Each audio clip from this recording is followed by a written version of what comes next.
years ago. I just had some spare time and wanted to make a little bit extra money, and I thought, I like movies. Oh, that was a mistake. No, they suck. Oh, it's so bad. Why? Either you're standing on your feet all night at the box office, or even worse, at the concessions, that gets really slippery and dangerous to walk around. Or, and this is the slightly better option, you're the cleanup crew, which I preferred. But no matter what, it's not worth the free movies and the minimum wage. It's really not. Hi, everyone. Unless anyone out there listening to this works in a movie theater and loves it, in which case, you're a better person. Okay, you're good for vocals. Sweet. Wait! Now to enact my genius plan of turning my mute on. Alright, let me go ahead and tweet this. And hopefully the announcements channel is working now. Brianna put up a new picture of Kai.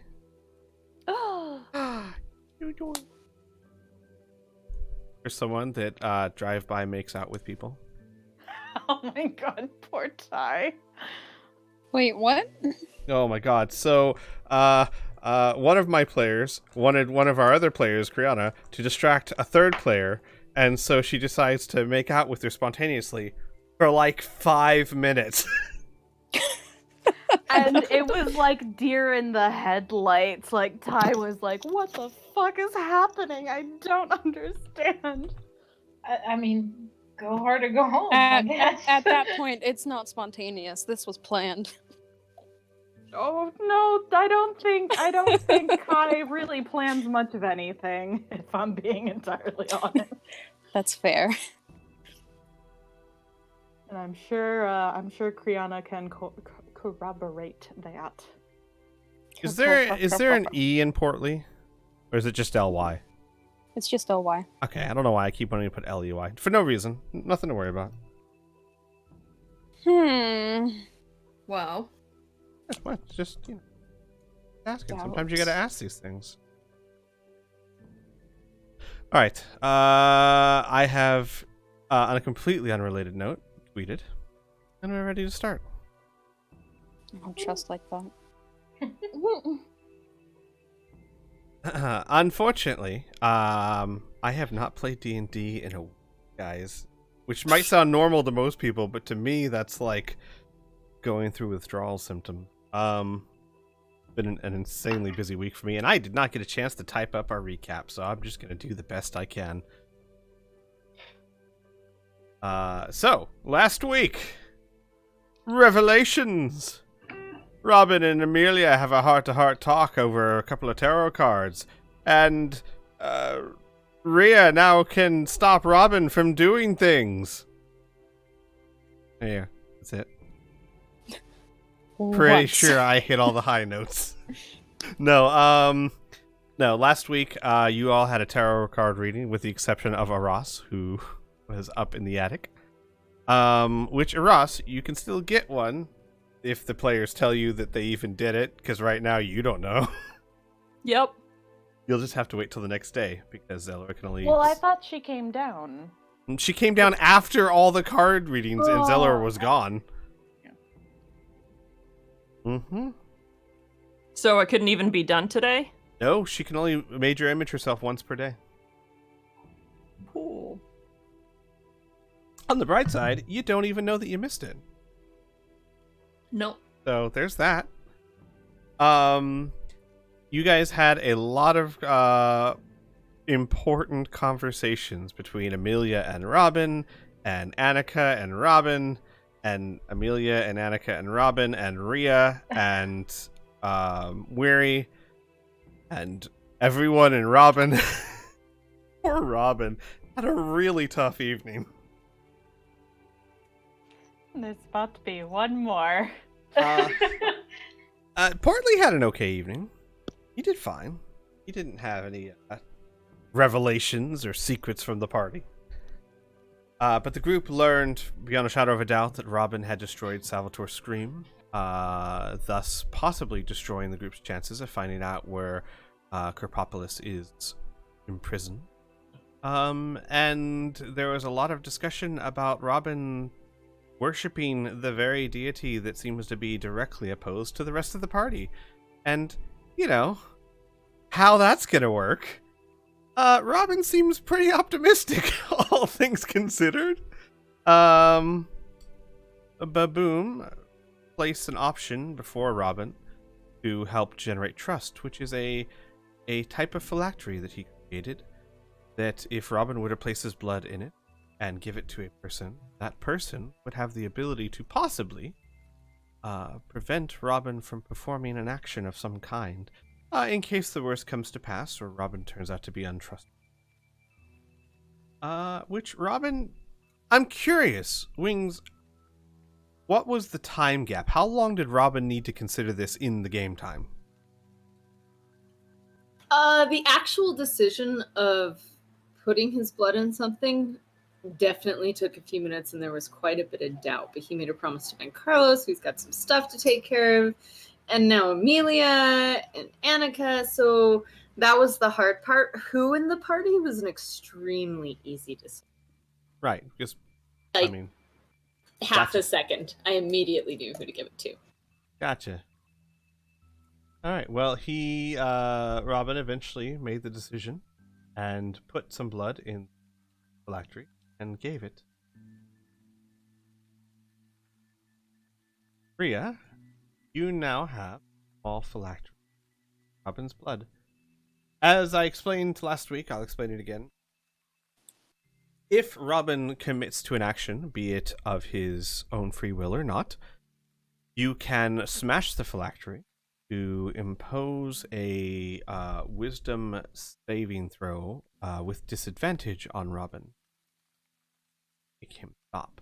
Robin, just so you know how this works, if you are under your own control, right, you have the option to automatically fail should you choose to. Obviously, if you're not under your own control, as in you're being compelled through certain magics, then you don't have the choice. And there are, of course, there's spells out there that would fully dominate you where they wouldn't even be rolling against your wisdom. It'd be rolling against something else. But, possibilities. But just so you know your options, if you are in control of your faculties, you can choose to automatically fail it. Okay. But Rhea, you know that it obviously only once and must be saved for important occasions. We will pick back up there with Robin giving the phylactery to Rhea, as that's pretty much where we ended the session. Before we get started, any questions, comments, or things before you all jump into character?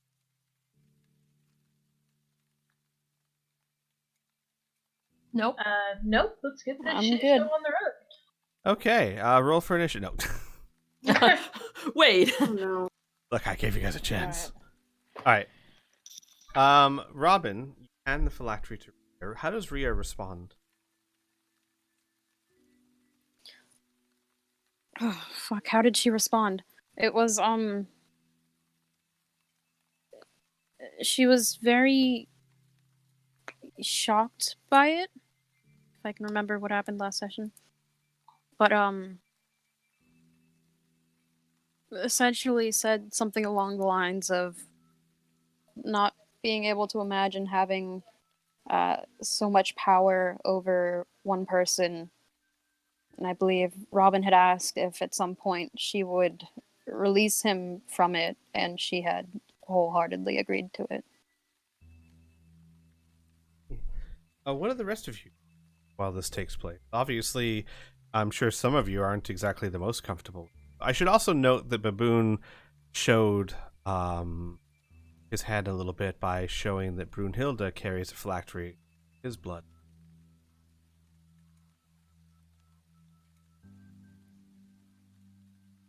You guys are phylactery brothers. If only you hadn't have lost like 80% of your respect for him. Yeah, Robin's starting to think he could take him. Bro! I'm just imagining Have you- it, not gonna act on it. Have you guys seen my rolls on friendly NPCs? She might be right. How do the rest of you are the rest of you taking this? Amelia, Ross, Murray, Annika, I suppose I should add into the mix. Amelia is very quiet, just kind of watching Robin with a tense look, and Annika's just kind of floating behind Amelia, like arms wrapped around her neck, face next to hers, and she's just glaring at him. Okay, so Amelia's come back to the table because last week Annika was at the table and Amelia had walked off a little ways. Yeah, Amelia came. I suppose I should actually. No, I'll just make this one invisible because this token is both of you. Yeah. So she's just kind of standing over here at this point.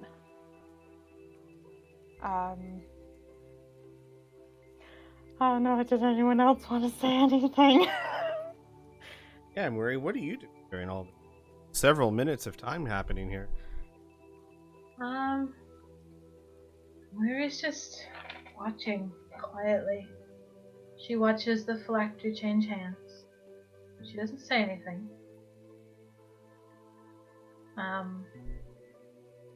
She seems unusually somber and quiet.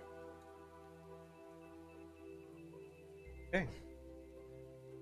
And Rhea, as you ponder this and you make that promise to Robin, Baboom sits back in his chair, considering Robin with red searching on.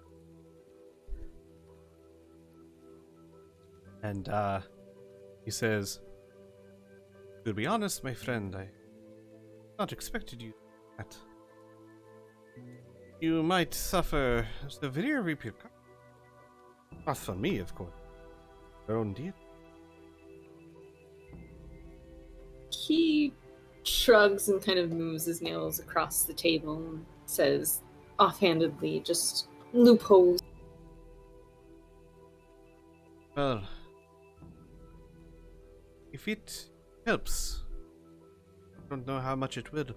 If there's anything I can do to help you find said loopholes, services at your disposal. For a fee.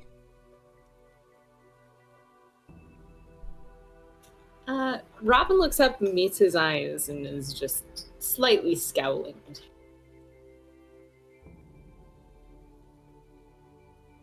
You are not happy with me.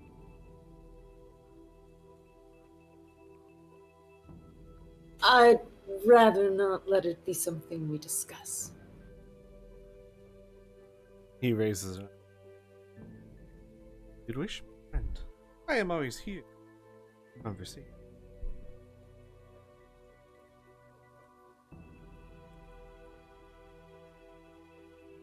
And with that, he sits back. What do the rest of you do? Is the conversation over?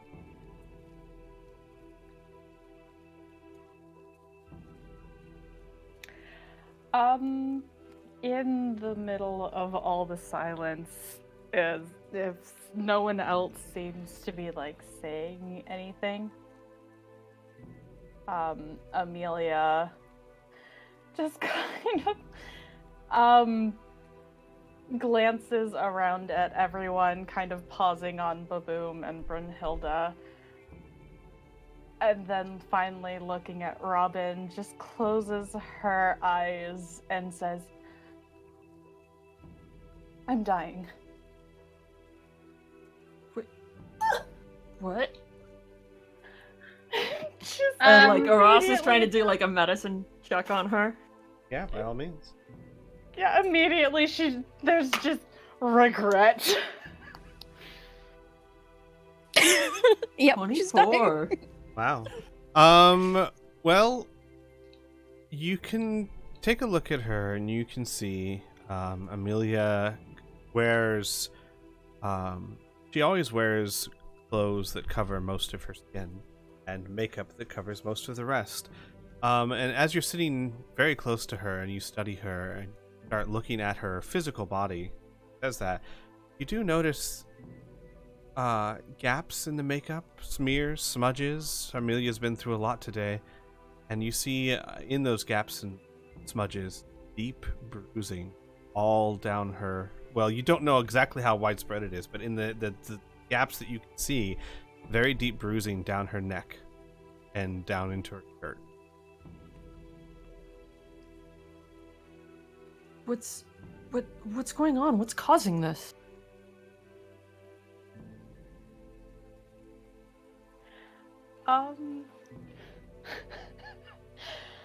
As soon as she said it, she's like had her eyes like closed the whole time, and she just looks like she's trying to like hug herself, almost like she's trying to hold herself in one piece. And finally, she opens her eyes and looks over at Aras and says,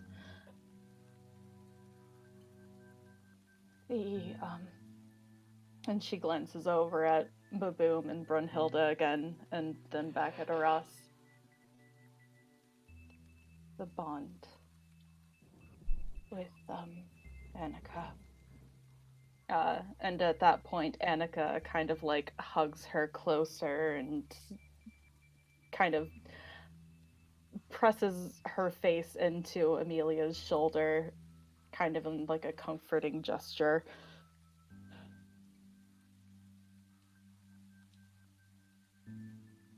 It's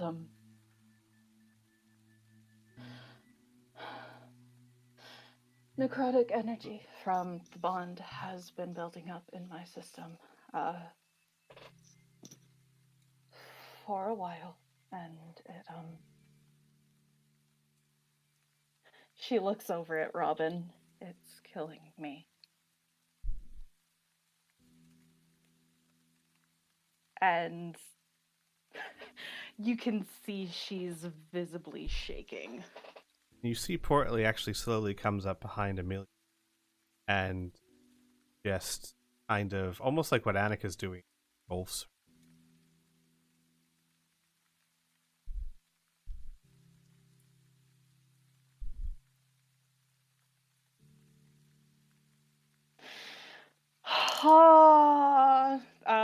Yeah, Amelia gives him like a shaky pat on the head. As soon as Amelia said, "I'm dying," Moiri just went stone still. And as you explain herself, gradually she relaxes. And she taps her talons on the counter. Then it is as I feared. Is that what you want, Amelia? Amelia, like, when you said it's as I feared, Amelia kind of frowns a little bit, looks at you kind of surprised, and then when you ask if that's what she wanted, she just looks shocked. Are you asking if I want to die? She cocks her head at you.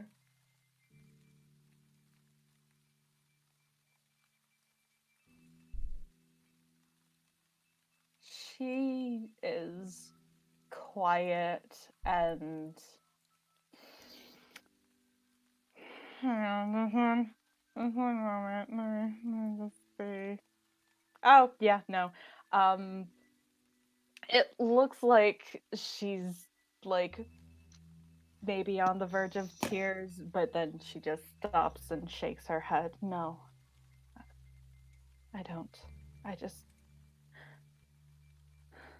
I know I should have said something sooner. I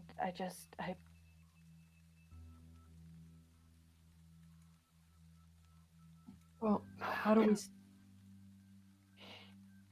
Sorry, go ahead. What?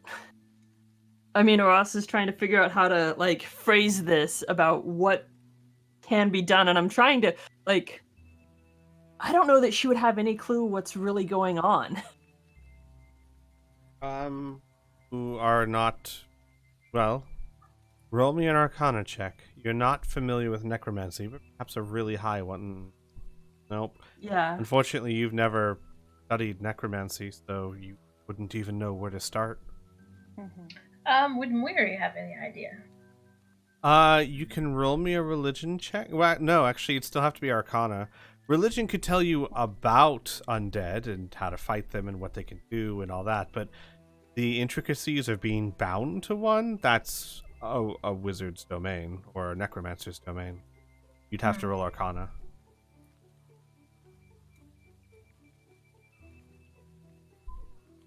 I'm afraid not.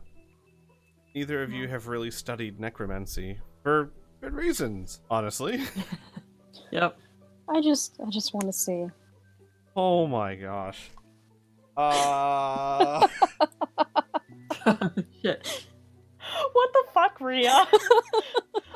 First Secret you know about the necromancer. mother, now you know about this shit. Like, what is actually happening So, over in the castle? well, it makes sense that paladins would study undead, not just undead, but also necromancy to an extent, to know how to combat it, to know what a necromancer is capable of, things of that nature. Maria, you remember in your studies, it was all theoretical, of course. You never faced pure necromancer before you met Rolth. But that it is possible for necromancers to bind undead to them, to bind their soul in such a way that is reminiscent of what Annika and Amelia share. However, in what you've read, it should not kill the host. In fact, if it killed the host, necromancers wouldn't do it, right? Which means that whoever did this to her must have messed it up somehow. Something went wrong and it's negatively impacting the host.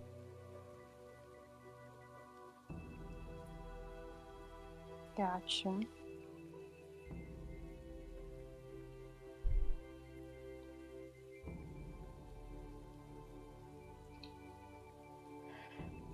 Yep. So Amelia just kind of shuffles around in the silence. Is there... Yeah, Ross would kind of ask, is there anything that can be done to...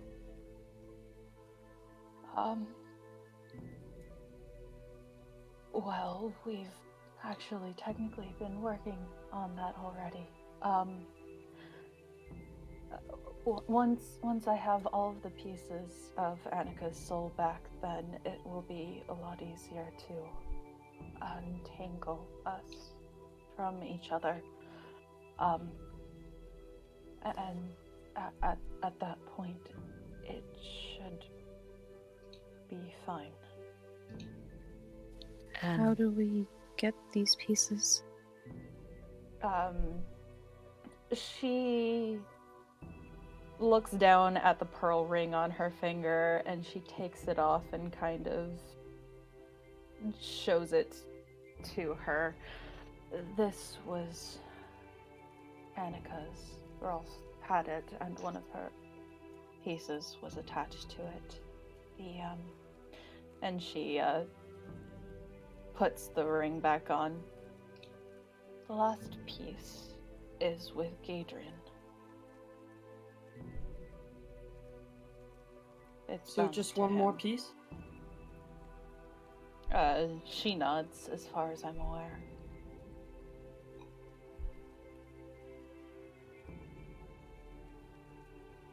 I'm assuming it would be something of Annika's.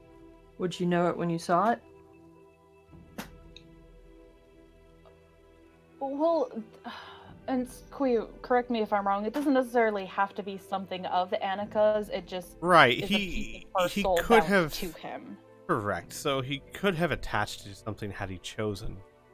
Mm-hmm. What you know for a fact from what Annika has told you and what you've is sometimes it is attached to an item, sometimes it is simply attached to a person. You also know that since the majority of Annika is with you, she does not have the ability, or is, I suppose in some ways, blessed with the fact that she cannot feel, nor communicate, nor be aware of anything that happens to the piece of her that is with others. Mm-hmm. Might be for the Because best. she's, like, tangled with her, she can't really Exactly. separate, you know? It's as if her vitality has been locked away from her. It's a Horcrux.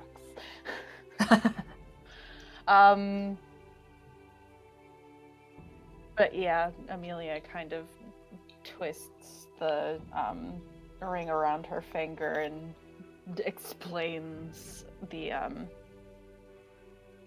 situation with the soul. It could be attached to him as she is to me. It could be attached to an item like it was with the ring. I don't know. I just know that it is with him.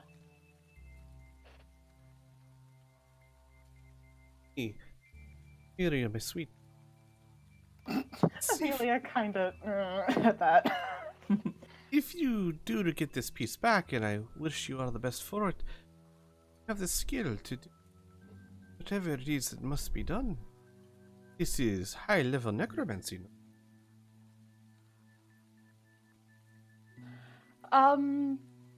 She hesitates a little bit and then finally says, I was the one who bound her to me, so I suppose I should be able to unbind her. It just will take a more deft hand.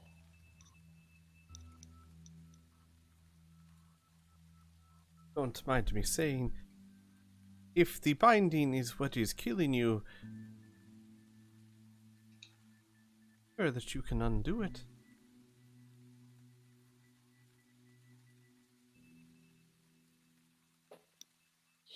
She Simply mean to goes say, quiet. yeah, he goes, I simply mean to say, perhaps we should look for one of more talent in.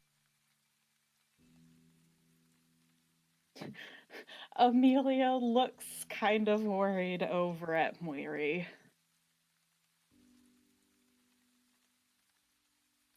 And then looks at Robin kind of questioningly, almost as if asking permission.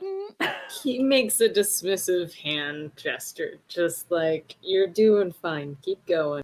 Robin's like, it can't get any worse than it's already got. Yeah, he's just like, let's just get this all out on the table and deal with it, and I'm gonna sulk after this, okay? Just get it over. Amelia kind of watches him for a moment and then looks back at Baboom and says, Robin has offered to help me. And Baboon will take a look at Robin.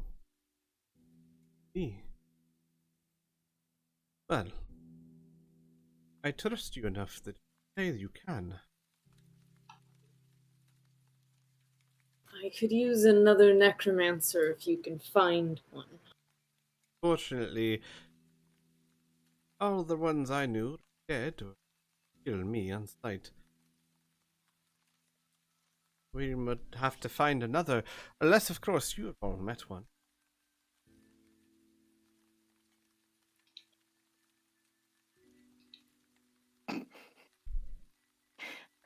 Amelia just kind of like mutters under her breath, I mean, we killed the last one we met.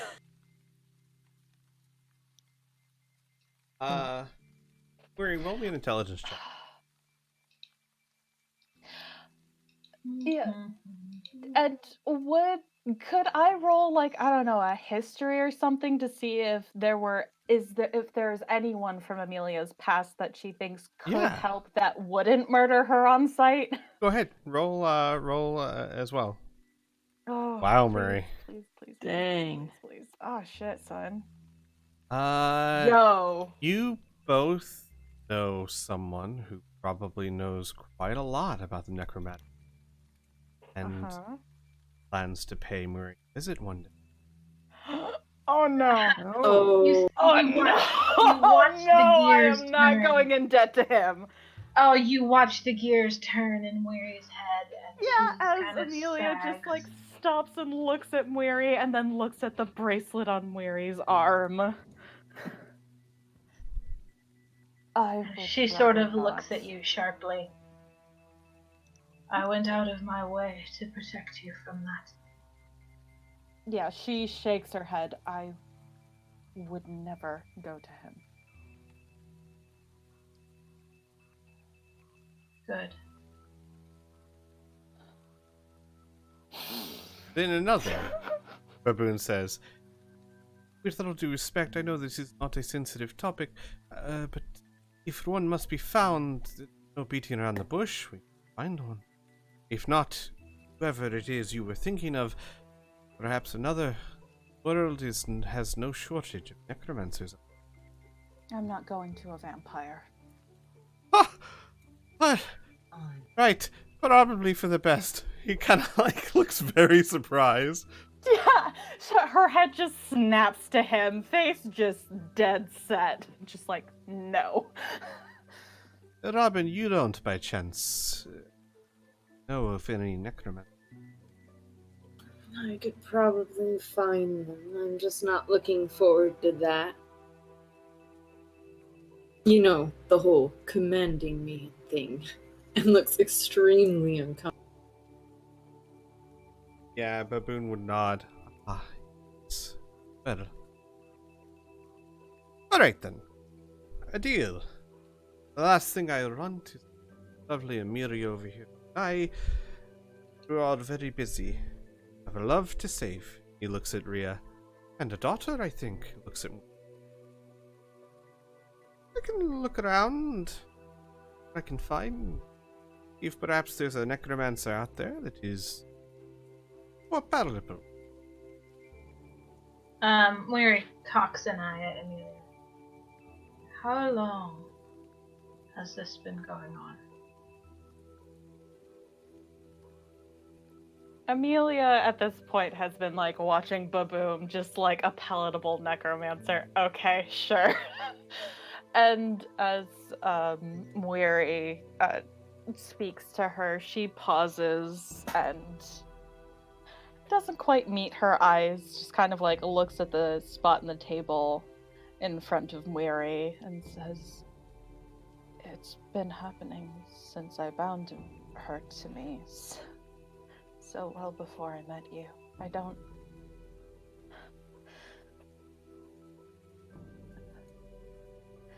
It's not really something you lead with a conversation.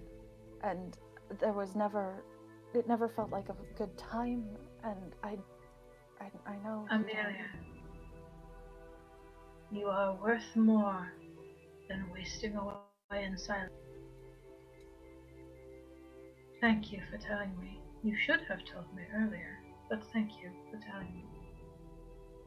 I will do what I can to keep you here with us.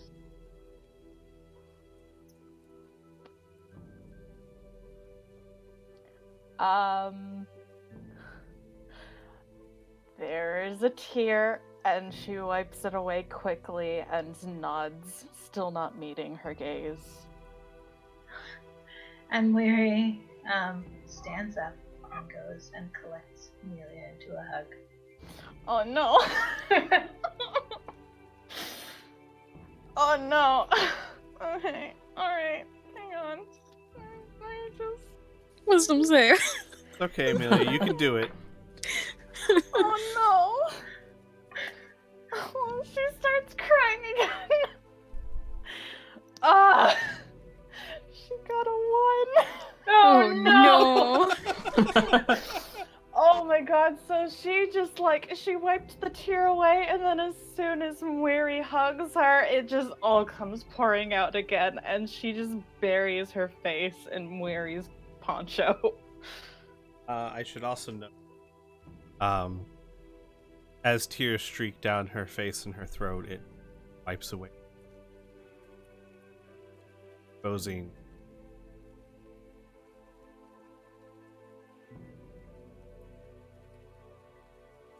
And Weary strokes Amelia's hair.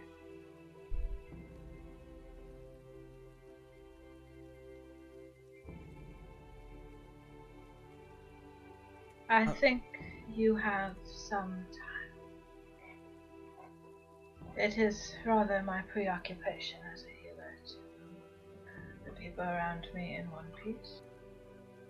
My greatest concern, outside of the one my magic cannot help, is you. For I have felt it help you less, and I fear as it continues that soon it will not be able to help you at all. But so long as I am able, to touch the life in you. There is yet some.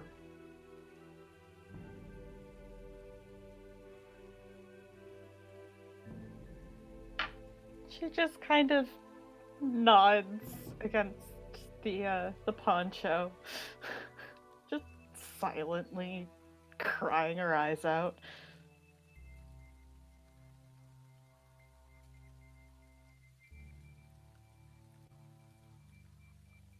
Aras. Sweet Aras. Yes. I believe Brunhilde and I have overstayed our welcome. Very long day. Do you by chance have the item? The what's it called? The scrying thing? The medallion. The call thing. Yeah, the medallion. Yes. Do not wish to impose on you any longer and need our rest. So, and he'll stand up and Brunhilde will stand up.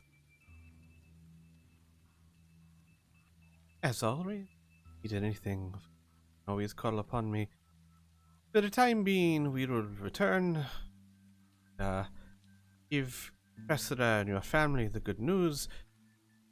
But good news there is to have. I'll see about what we talked about.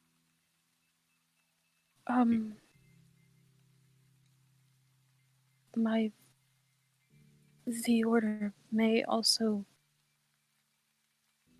be able to help out with at least keeping an eye out, an ear, if there's any word of necromancers in the area. Ah. Well, if you say so, in my experience, paladins and necromancers have a mix. It's not without very permanent outcome.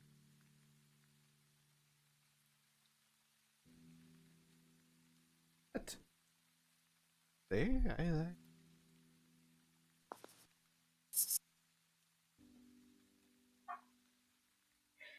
And Brunhilde starts running around and giving like every person a hug, starting with Rhea. And she'll hug you and say, "Safe. Go get Shala. Whoever she is." Like she's heard the name, but she's never met her. Oh no, she has? What am I talking about? Of course she has. Yeah. Duh. I was gonna fucking I'm say. sorry. She goes, "Go get Shala." And then she runs over behind Robin and gives him a hug. "I'm sorry I couldn't find you in the Wolverine pit. I tried, but I'm glad you're okay." He pats her hand and says, "I'm sorry I wasn't there for you to find. Next time I'll try." And then she runs around, gives Miri a hug. "Thanks for letting And me come." Miri will gently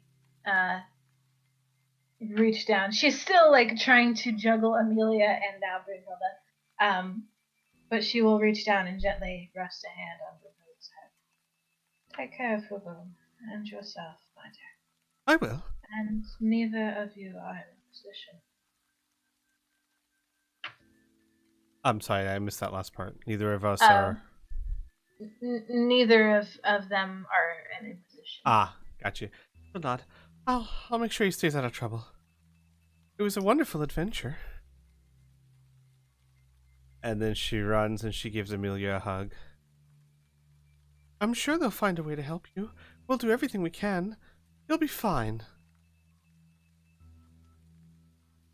As poor Amelia's just like trying to rub away like tears and snot, and it's just making everything worse. Sorry, I'm a mess. She makes 2 attempts to hug Annika. Doesn't really work. Then just kind of awkwardly waves to her and then moves to Aras. Yeah, Annika just kind of like makes a motion, just like, don't worry. And when she hugs Aras, she whispers into her ear, "Life, she was amazing. Tell her She that. did. Wow. Give her I my will- thanks." I will pass the message along. She nods. And then runs over and, like, buries herself in Portly. How Like, old is Brunhilde? hard to tell. She's Fae. Like, how does she look? She Like, if I looks would- 16-ish, but she could, the party's discussed this before. She could be hundreds of years old. Don't know. I just wanted. Yep. But her appearance, definitely a teenager. Okay. 30 seconds pass. A minute. Brunhilde. Oh, we're never getting her back. Brunhilde, lovely child, we really must be going. 30 more seconds. Hilda! Like, sadly, she'll tear herself away from Portly. And the two of them will stand together. And Baboon will give a very deep bow and flourish. Oh, before that, did I give you guys the expense? Nope. Nope, you didn't give us the fuck receipt. me. You can keep it. It was a total of 195 gold. It's Oh, not that that's bad. not Well, as bad most- as so I much was worse. thinking. Most of what he cast were cantrips, which is just like 5 gold. He only really cast one spell he's charging for. So most of it was just cantrips. So you said 195? 195. And you guys would know this, he technically cast 2 spells, but he's not charging for the healing. Miri will pay him out of her own pocket, and she will pay him. Well, no, 250. because he has a tab already. Mm, Nope, that got with No, stuff nope. we bought. Miri will pay him 250 out of her own pocket. he will not accept. Absolutely not. The price on the sheet is the price you'll pay, not a gold more, or you'll insult me. You wouldn't want to do that. She huffs. Very You well. of all people, charge one money for. I suppose not. I suppose I can always make it up to you with food. He gives a wide grin. That never insult me. And he gives a very deep bow. And with that, the two of them pop out of it.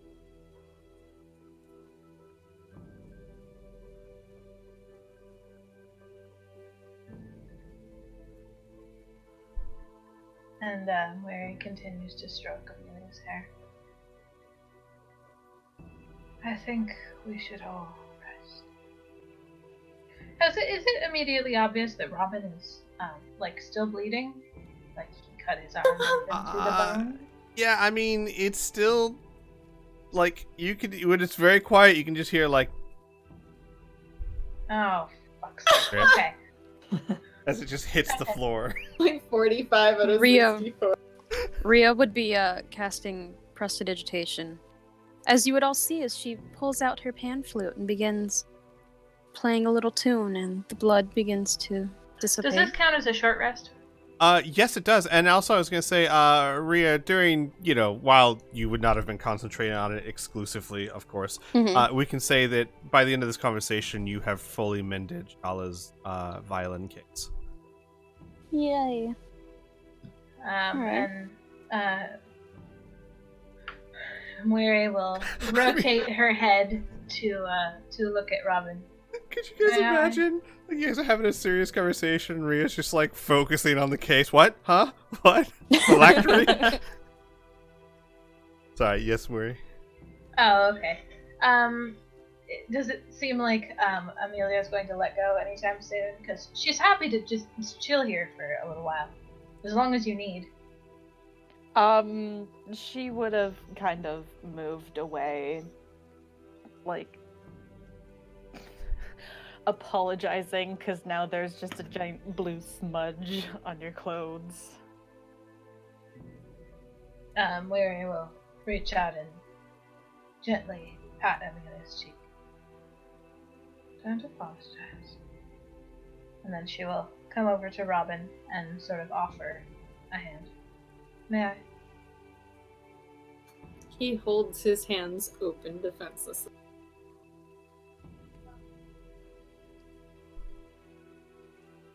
Okay.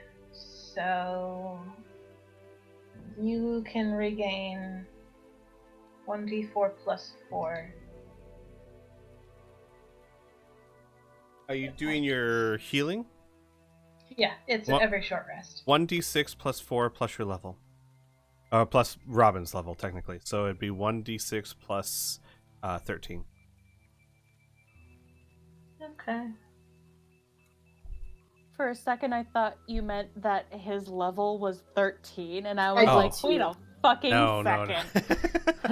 Robin took out Wait a Scream. goddamn minute. Level up! So Robin, you heal up 15 points. Oh man, thank goodness. So you watch her just kind of dig around in a pack, and she will actually have to sit down and very, very carefully, with a very fine needle and extremely fine thread, stitch up the wound. And when she is done, she will very gently coat it in a familiar sort of sticky poultice and wrap it.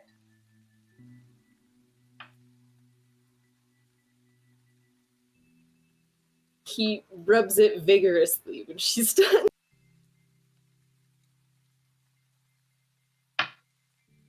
All right.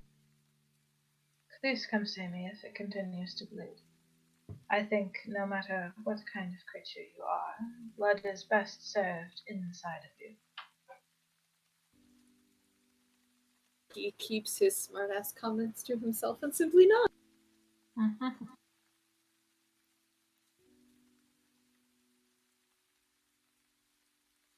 What would the group like to do now? Anything else you guys would like to discuss? Do you want to get a rest? Amelia wants to go to bed. Mary will pretty firmly insist that everybody gets some rest. And kind of shepherd everybody upstairs. Okay. She herself will return to the kitchen table and sit quietly. She's had a cup of tea in front of her, but it is cold and untouched. I'll just go in order real quick. Amelia, what do you do? Do you go up and go to bed? Amelia is going to go upstairs and try to go to bed. And Annika, after a little bit, will head outside and hide in the shadows of the roof to keep watch. Okay. Ross, what about you? Well, first I'm gonna get the bag of holding from Rhea. So I have my tools. And then I'm gonna go lock myself up in the attic like a proper moody teenager should do. All right. Rhea, are you going to let her, or is she rolling to hit? But I like it. No, she'll give it over. But the important question is, Ross, are you going to be getting a long rest?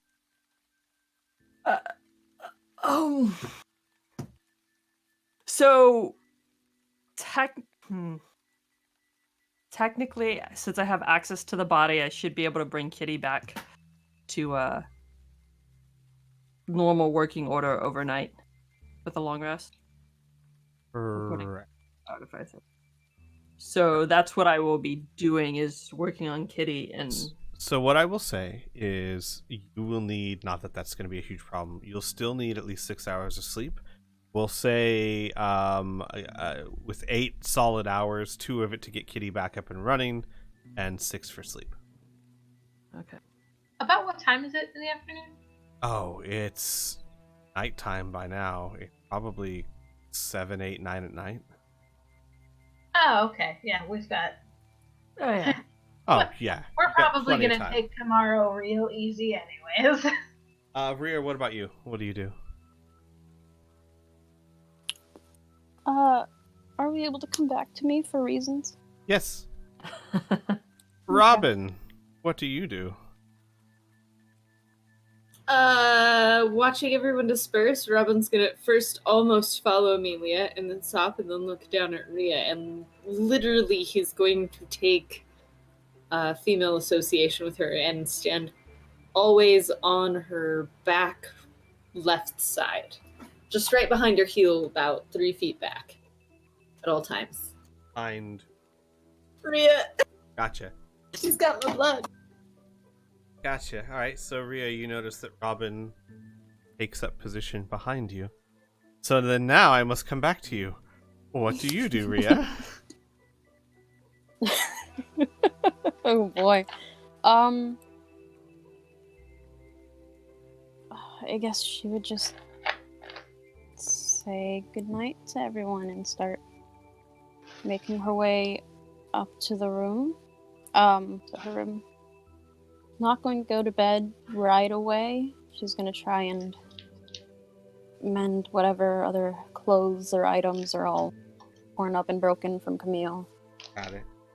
You notice Robin following you. Robin, when she gets to her room, what do you do?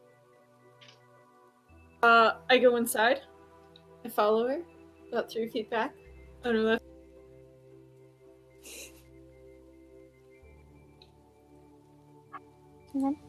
I mean, while she goes around and cleans up and picks up, I'll probably take it upon myself to try and pick stuff up, but I don't know where it goes and I can't mend it, so I'll just like hold it and look a little lost and then start folding things and putting them on the bed.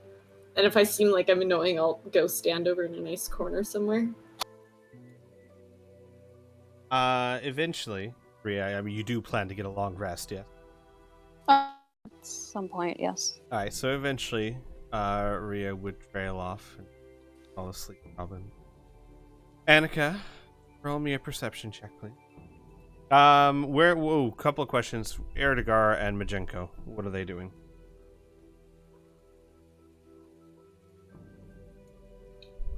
Erdegar will be bumming around outside. He's of course allowed to come in, but I've put him on look at me, I'm a raven duty.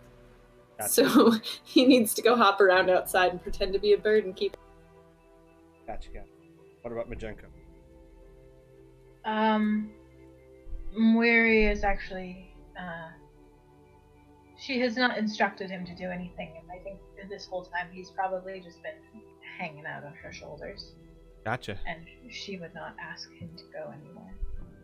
Gotcha. And of course, Portly curls up by the fire. Amelia, or Annika, I should say. It is difficult to see, given the pounding rain and the dark night, but not sense anyone approaching the night. Rhea, yes? Since Robin is pulling her around, just before she goes to bed, she would turn to him and sort of pull out the phylactery from a pouch she had tucked it away in, and look at him and just ask, "Why did you choose me?" He'll lay down on the floor next to her bed and just kind of put his arms above his head and lay there and look at the ceiling and respond with, "You're the most reliable, the most trustworthy. I think you would take your time, pause, and consider me. I've seen from the others, Amelia is torn apart right now. I don't know anything about Ross, and I think Miri's struggling herself, so you seem the most stable. I trust you the most."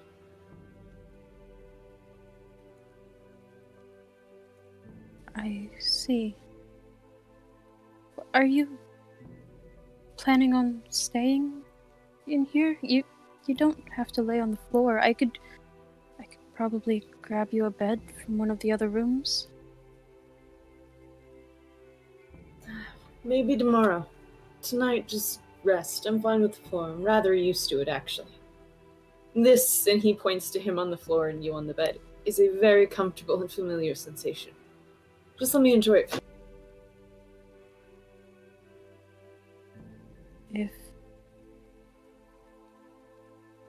If you say so. He reaches up and he knocks on the bed almost, and you can kind of see his knuckles wrap over the top. And he says, "Thank you for having my back down there. That's not common. I'll remember that." Of course. Oh. We're friends now, right? I mean, that's what friends do. He smiles very pleased at them. "Yes, we are friends now."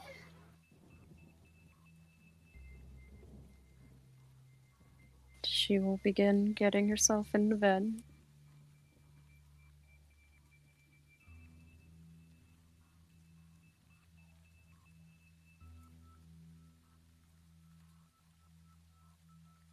Oh, was that it? I thought like there was another part to that sentence. No, that's it. Gotcha. All right. Murray, last but not least, you're at the table. Last we left. What are you doing? I'm just letting you know right now, as a player, that I have not heard anything of the last 2 minutes because my Wi-Fi keeps disconnecting. Oh no. So if I suddenly disappear, that's why. I don't know what anybody else just did, and that's fine. That's fine. What is Murray doing? She's just sitting at the kitchen table, and eventually she will maybe pull out a piece of paper and start to write, but it's clear that her focus is not entirely there, and she will eventually put it away. Gotcha. And she just sort of watches the inside of the room. Okay. Do you Fuck. plan? Oh no. Sorry, shit. Hang on. What's wrong with you? Amelia spontaneously combusts in emotion, I guess. Oh No, no. we didn't give Baboom the letter to give to Chrisity. That's fine. Oh shit. He said he'd talk to her. Would he He did tell say her? he was going to relay whatever good news there was. That's it. Yeah, he didn't say that he was going to tell her about the drow. Yeah, the drought taking over. I have sending, I can tell her. And if I need to, I can send Majenko. You could also just ask him. That way you don't have to worry about your 24 limit. Well, I mean, I can also send. Oh, that's true. the letter. You can send your dragon. All right. Do you plan for? Do I have a letter written out for this? Yes, I do. Right. But for the night, do you plan for Murray to fall asleep? Yeah, she'll probably just stay there. So. If I could, after Rhea seems like she's asleep, I'm just gonna get up and walk the halls. I don't need any crap going on. Sure. I will get back to that in a second. First things first.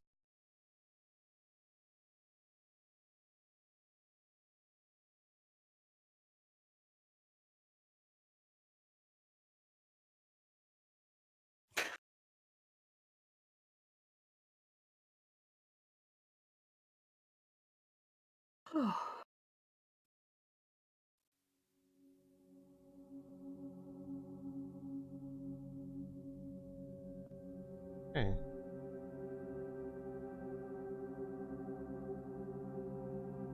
You all drift off to sleep. Amelia, your sleep. Fitful, to say the least. It's been a very, very bad day for you. With everything that's gone on, with the conversations, the revelations, beating. You have all sorts of Dreams of Annika being torn away from you. Annika not coming when you summon her. In dreams of Annika not wanting to be parted from you. To the point where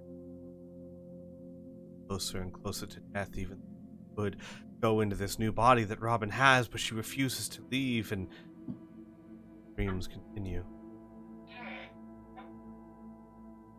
At some point, dreams solidify.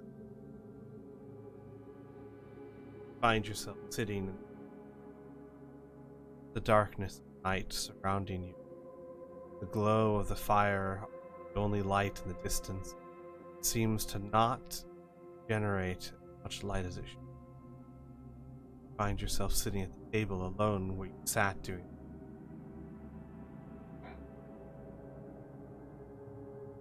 Time passes.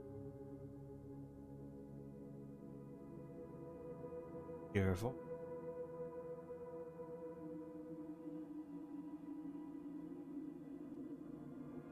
It's a male voice. Voice you're very familiar with. See, disgusting. Dirty hands with dirty fingernails. Did I ever tell you why I'm Mr.?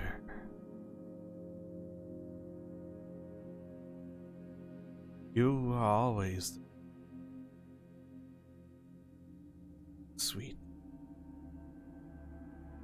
so quiet, like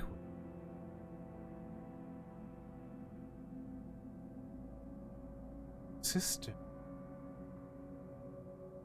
I married her. Why do you think that is? Amelia, you find that your body has trouble moving, gripped by the feet. Your mind racing. Do you answer? No. She is absolutely paralyzed and terrified. There is no answer, just shaking. Feel mouth move, ear. Feel its breath, smell its disgusting odor. Has she asked for it?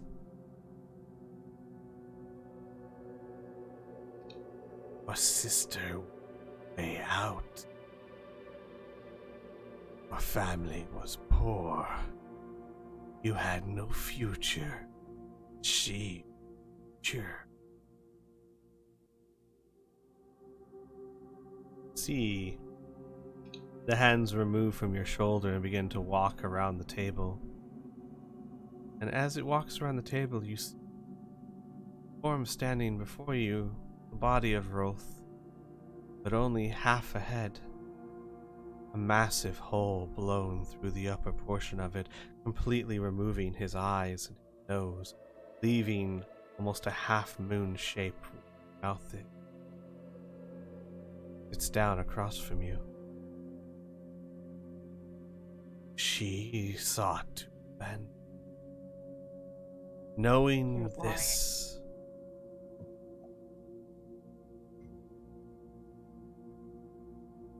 did you know that? Just still shaking.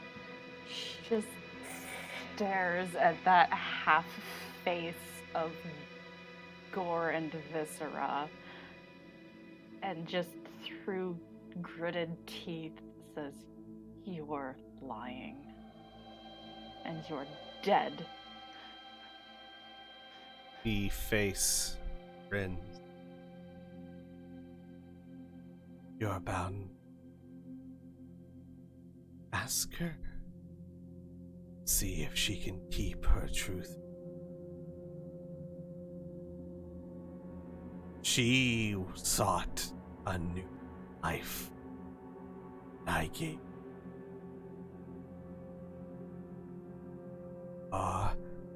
Ever the ball and chain, ever the shackles binding her back to her old life. You turned her into an undead, you sick son of a bitch! I turned her in art. Made her dolls.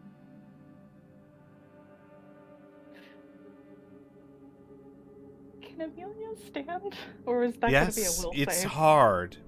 And you feel like you're standing through jello. Hard, you're low, the air is heavy, but Yes, so still shaking, she presses her hands almost white-knuckled against the table and stands up and leans forward towards him and goes, I don't owe you anything. Certainly not your shadow.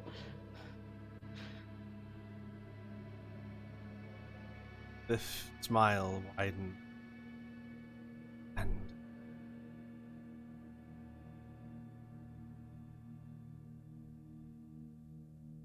Then leave. the mouth open. It's time to. You notice Annika, unmoved, unblinking, staring at the face it was.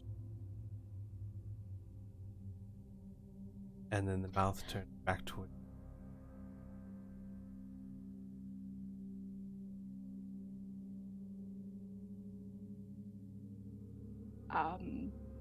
She tries to stand between Annika and Rolf. No. You're dead. Aras killed you. You can't have her. Mouth laughs. I am a necromancer. And I've already had wife. I can get back. Father has wealth.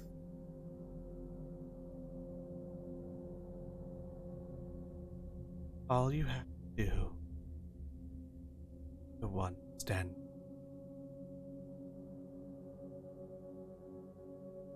Amelia, be a wisdom saving throw. Okay. I can do that. Uh-huh. Oh! Fuck you, Rolf! Fuck you! Wow. Oh my god. Don't know why I still have the 2, but fuck you, that's a natural 20. Oh my god. Wow. Annika, Uh-huh. from her perch on the roof, feels tugged somehow, called to by her sister. And in an instant, even though Amelia can't notice it, can't understand it, the image, the dream of Annika standing beside her, placed by the. How would Annika respond to that question? So she knows the question. She knows that the Rolf- question. This is no longer the wraith, the dream of Annika. Okay. Cool. She blinks a little surprised, and then she looks at Rolf, and her face just twists in disgust. You filthy, disgusting, selfish son of a bitch. You don't own me, and you never did. You don't belong here. The face turns. Emil, be gone, Spectre. This is not your dream. She starts laughing.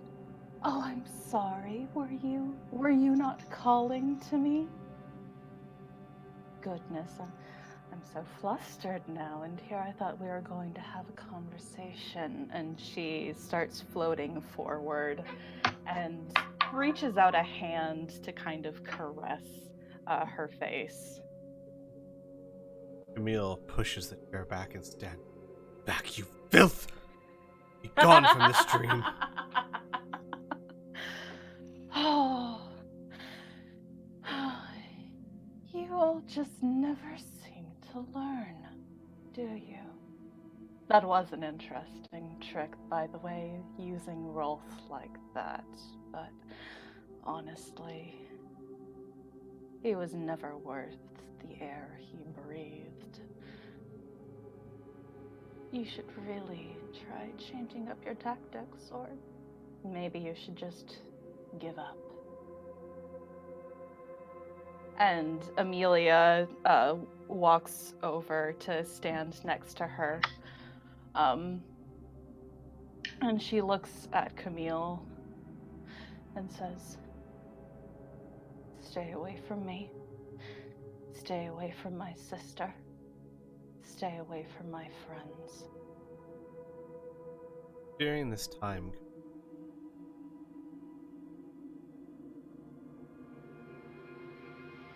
surprised him. Yeah, I really am. Applaud you.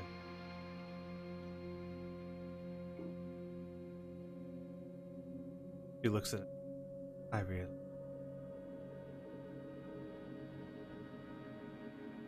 Your friends. So. And with that.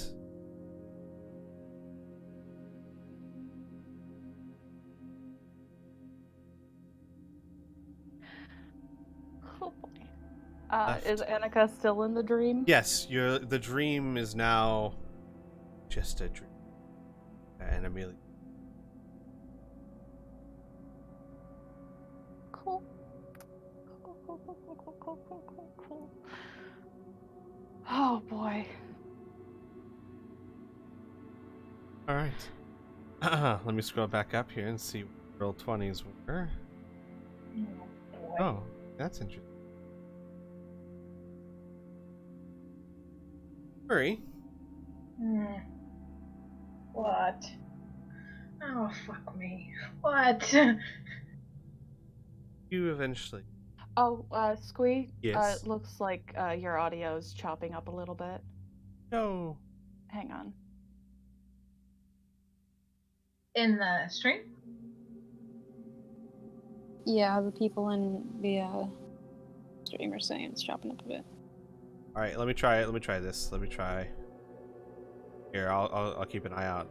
That should hopefully do a lot better. I hope.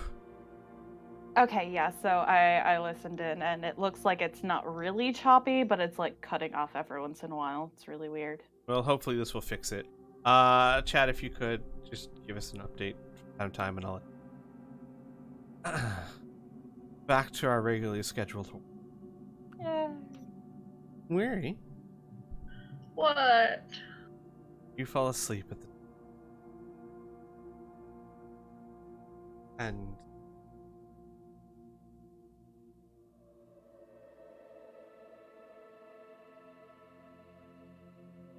made of pillars rise to the ceiling.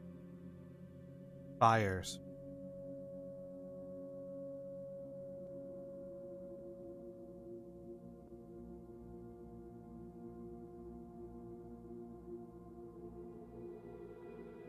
around you. No. She merely waits. If anything, she might, pick up one of her hands and examine it, and then squeeze her talons against the palm of her hand until it bites into her skin. You try your best to not pay still behind you. Foolish mortal. They killed him. Scream. Agony. Roll me a perception check. Mm-hmm.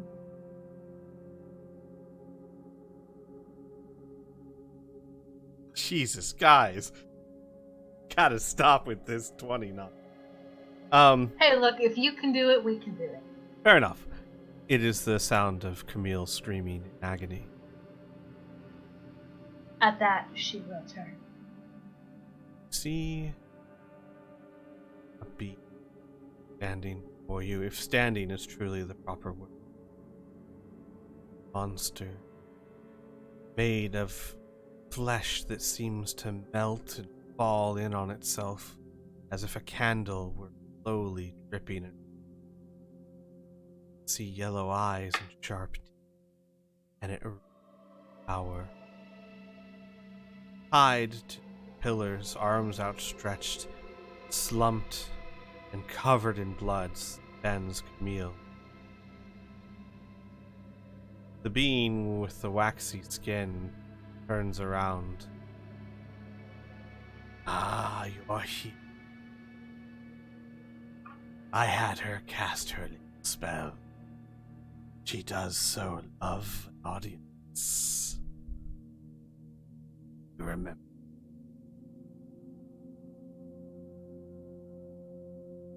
And she this entire time she has been watching Camille. By the way, that's what. Hold on, let me get up there. Hold on. Oh, delightful! I hate it. And she has been watching Camille, and she turns when addressed. I do remember you.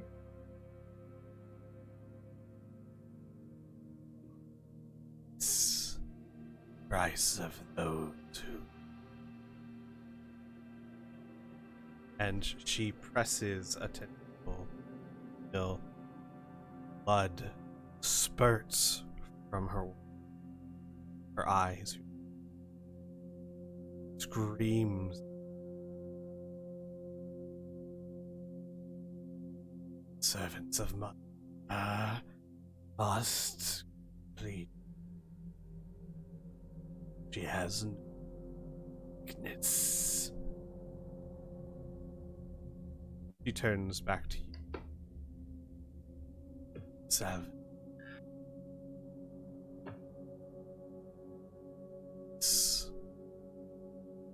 This was what. And she must pay. And she wraps a tentacle around. More screams of agony. Camille can't even say anything. Just pants and sobs. Can we remove at all? Yes. And she will slowly approach Camille.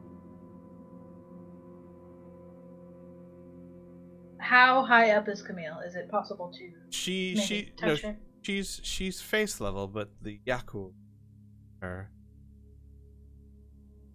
Gotcha. She will attempt to make her way over to Camille. The Yaku will turn. Do not approach unless you intend to take her place. One must always suffer. Other is unhappy. Weary huffs. Then let it be you.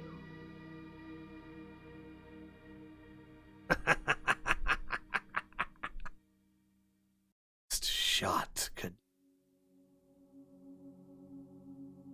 And Weary does nothing. She simply tries to make her way to Camille. The Yaku except to block your path. As I said, I control this dream. All one more step and I will acknowledge suffer. Stand there. Watch her. It's what she has earned. She is your after all.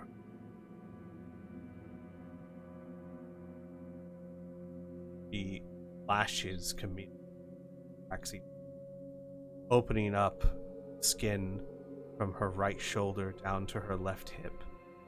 blood seeping out. Camille, at this point, can't even scream. Just terrified pain, sobbing.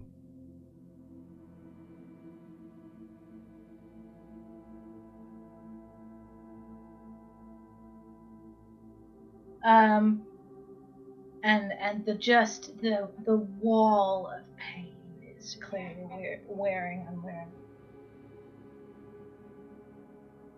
Dreams are awfully tricky things, aren't they?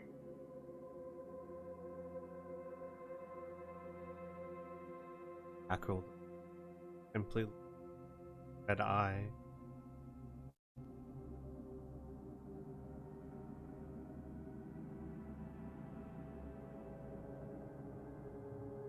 I see. Very well.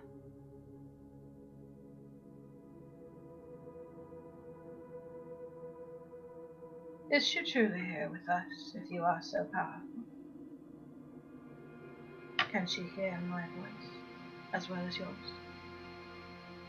Answer her. Camille. Blood running from her eyes. You enjoy this.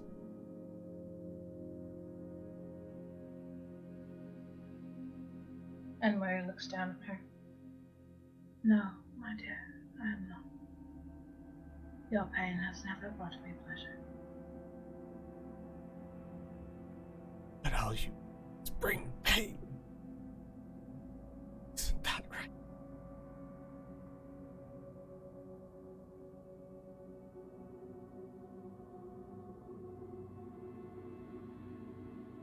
And Mary watches. Do you know why it was that your sister found us? I can tell you if you like. Before she can respond, a waxy tentacle wraps around her throat and squeezes, cutting off her air and We are not here, Skadal. We are here. Pain. She answered your question. Now it's my time. Then now I will answer yours. I will take her place. Its eye darts over to you. That fool. And it's like the word foolish ignites a fire in her. And she stands tall.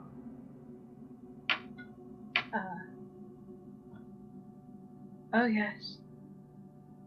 Oh yes, I am not foolish, and I have always been. I would rather die a kind person than live as a cruel one. And maybe someday I will, but I will do this now. In an instant, as you say that, as you stand with resolve, shift. Place where Bill was. Murray, choosing to do this, you've chosen to forgo your saving rope. Are you okay with it? Oh boy. Last chance.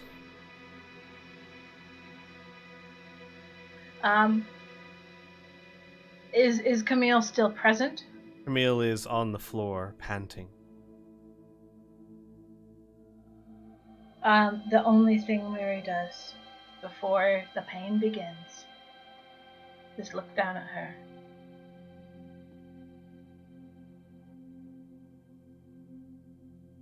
Remember this. Remember that kindness always lives. And the Yakrul grabs you. Pain, as you take 20 points of psychic damage and will not get. As the pain subsides, laughter. Feminine laughter. You open your eyes and you're back in the orphanage. Camille standing in front of you, perfectly fine, laughing. are so You are so quick to want to see others to martyr you. I tried. I tried scaring. I tried hurting you.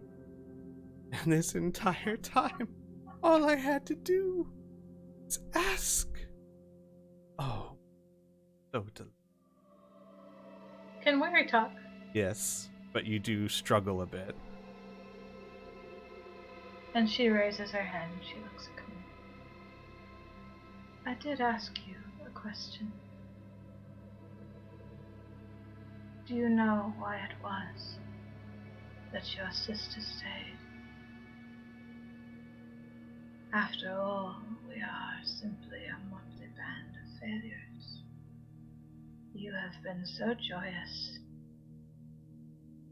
in your pursuit of letting us remember this. Begins to pace around you. Cheese. Because that to learn about you, to understand. I admit, you tempted. She was, though she was never as foolish.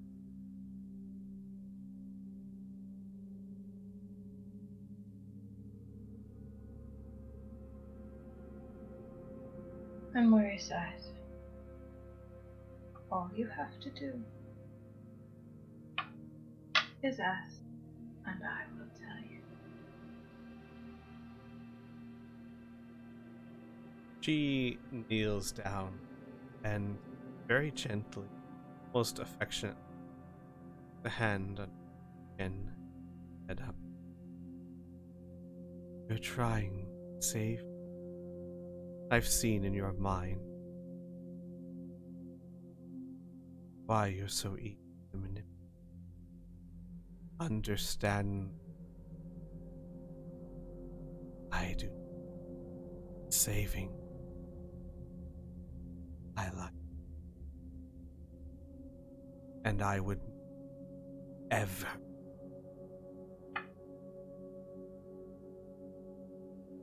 He lets your face hang a little.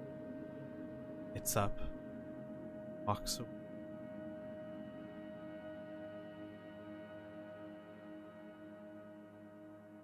Left alone, orphanage floor, recovering from the pain.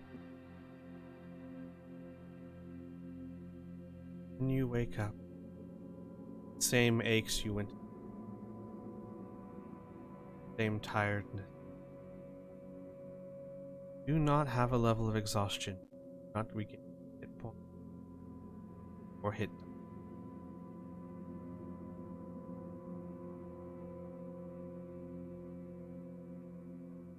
Robin, Yeah?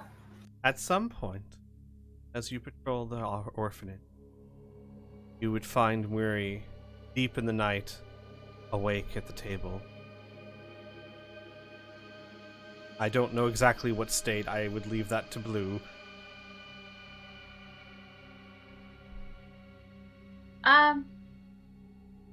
At first it might not even be immediately obvious that she's awake. But maybe some like stray firelight will catch on her eyes, and it will sort of glitter in the darkness. She is totally still. Is it dark downstairs where she's sitting? I mean, the fire's grown low, dark outside. You can still see fine, but it is dim, certainly. Robin will go downstairs and he will go over to the fireplace and he'll begin to poke at it with a poker and add some more wood and see if he can't get it to come to life a little bit. And while he's working and not really facing her, he'll ask and say, "How are you holding up? A lot of weird changes lately, huh?"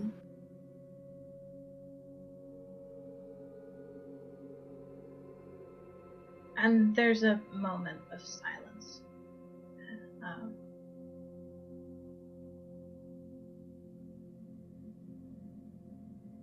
You do not have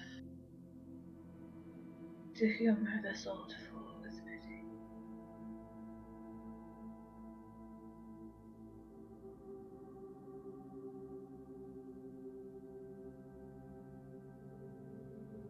He sighs. He gets up. He goes over to the table. He's going to spin a chair around and sit on it.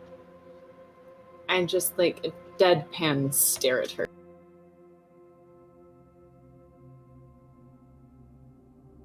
One of my favorite hobbies is listening. Go ahead.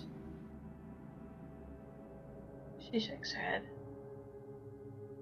You have your own fights, and I have mine.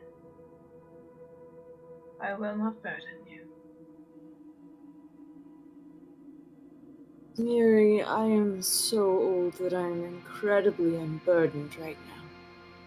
Taking on a few other people's burdens keeps me busy and makes the time pass.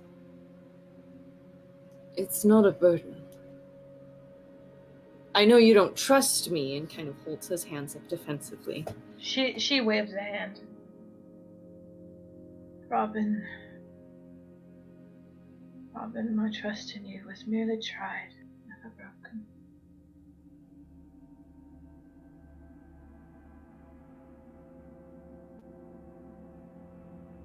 He'll nod and pick up her cold cup of tea.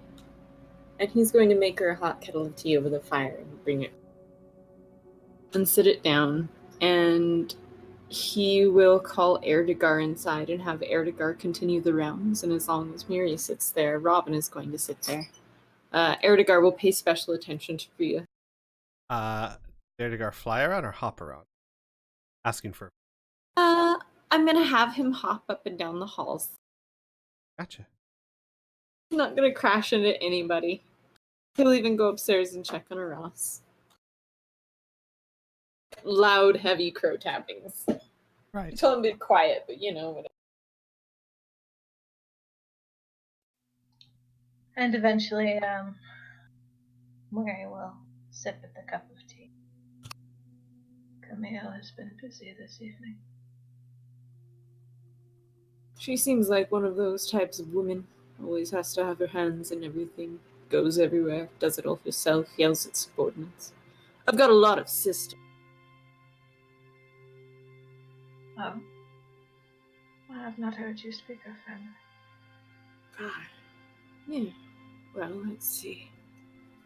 He draws his claw across the table. I have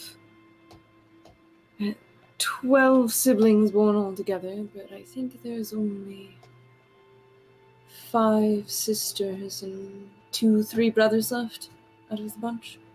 4 sisters. No. Yep, she was killed last year. Kind of was just tapping his finger on the table, trying to count them all.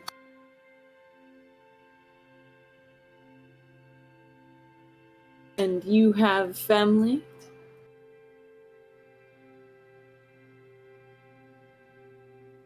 Yes. Most of them are in this house. And, you see her gaze drift from you to the stone beehive, and it rests there for a moment, and then it drifts back to you. Yes, I do have family.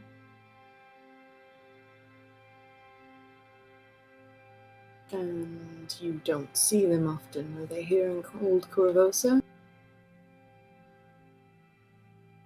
No. Well, 2 of them are with me always. And the last I fear sometimes is out of my reach forever. You know, forever is an awful long time to be out of reach. Her eyes crinkle. Some of us don't have centuries.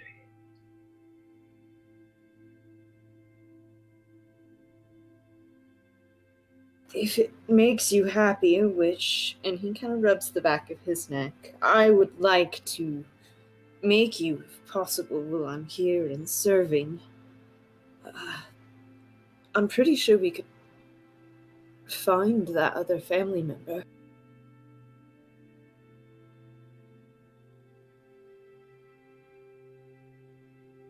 You could always talk to them, as your forever is much more limited than mine. And she watches him for a moment. He laughs and says, I have teleported inside some pretty weird places, and as long as I can see it or know where it is, I mean, I'm pretty resourceful. Displays open his hand. So I've noticed.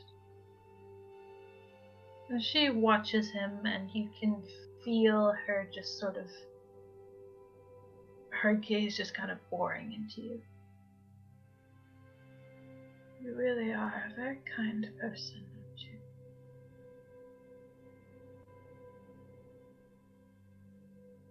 you? He looks down. It's unfortunately a flaw that I have in my personality. I'm not kind necessarily, but there's an aspect to it, and shakes his hand. Family-wise, we always serve the females, and I try not to differentiate between races, and it's just, I'm not a kind person, and kind of backpedals a little bit. It's very uncomfortable. She cocks her head. And yet, here you are.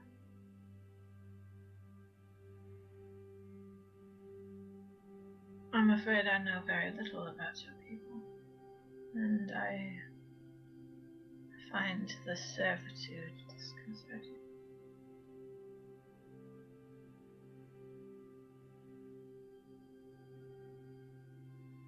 He smiles a little, and still drawing on the table with his nail, now calming back down. And says, imagine being the younger brother of 6 Camille's that just sit around and bicker all the time.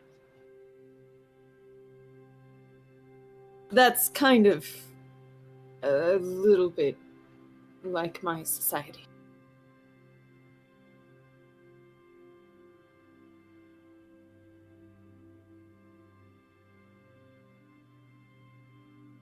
You know, it's rare that I'm at a total loss for words, but I really am struggling to find something that's not going to be offensive.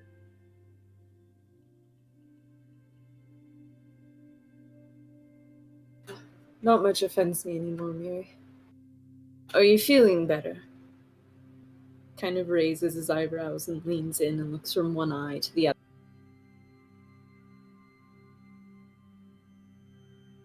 Yes, and thank you. I'm merely feeling foolish. He smiles and shrugs and says, oh, it's me all the time. Don't worry, you'll get more used to it as time goes. She taps her claws on the table. I ought to be used to it by now. Really, I should. Well, as long as you keep moving, nobody will notice. I didn't until this afternoon. And he leans forward on the table and puts both hands down again and says, if there's anything that I can do to help you, you will let me know. Not servitude, not nothing of that sort, but as a friend, will you let me know?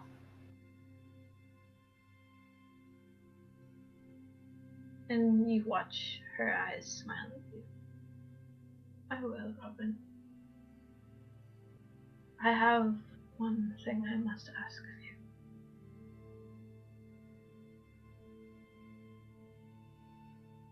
And she taps a claw against the bracelet. You've never seen her take it off. She has other clothes that she wears, obviously, but this always stays, and you've never seen her wear any other jewelry.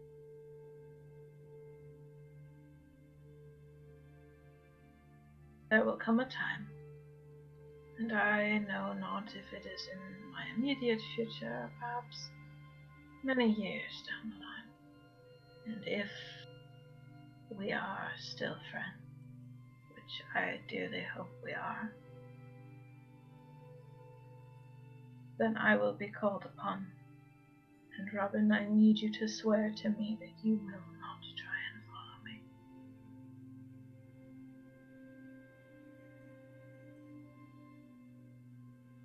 He looks down at the bracelet and looks at you. So it's a vampire, right?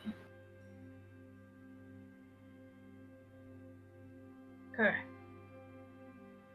Shakes his head no, smooshes his mouth up to one side. Nope. I can't say that I can make that promise. I'm sorry. I put myself in a bottle. You can use that always, but I don't think you can stop me.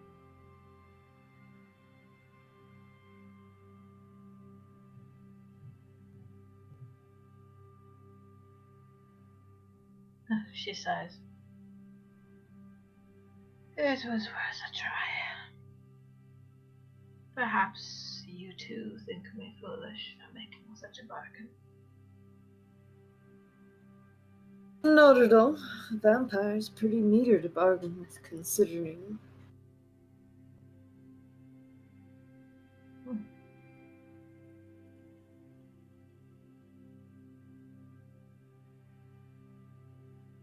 Robin's gonna get up and he's going to go around to Miri. And he's going to press his head into the side of hers and whisper, "You need to go to bed. I'm going to continue walking around." He will refill her cup. And he will do the same motion again. And then he will go upstairs, but he's going to loom at the top of the stairs quietly and just keep an eye on her from a distance for a little bit. And if you will watch her sort of sip at the cup of tea, but her gaze keeps drifting. Sort of back and forth between the dying firelight and the stone beehive.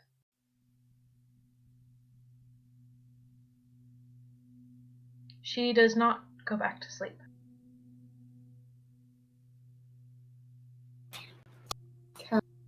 Yeah, I'm guessing what you've been through is making that a bit difficult. Maybe a little bit. Also, Muri, so that you know, we're at currently 34. Thanks. That's half health for me. So. Yeehaw. It was pretty devastating. Could have been a worse roll, but not much. Actually, it's literally average, still, after what you've been through.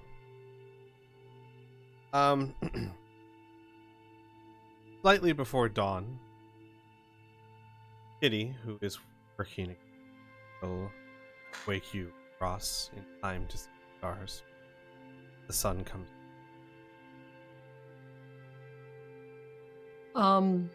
Yeah, she's gonna wake up and activate her spider climb slippers and climb up to like one of the peaks of the roof and just sit there and then, you know, pray to Desna. Like, Oh, I should point out, can't see any stars. It's raining cats and dogs out there. that's all right. Mm-hmm. She knows where they're supposed to be. Right. Yeah, you assume that they're still there. I mean, I'm sure she has like some drawings of constellations, like, you know, and Staring up at the sky, right? Bet it's right there. And if it's not right there, I'm gonna be pissed. you know, and she'll just stay up there until the sun comes up. Or Kind of watching. more specifically, as the gray brightens around you.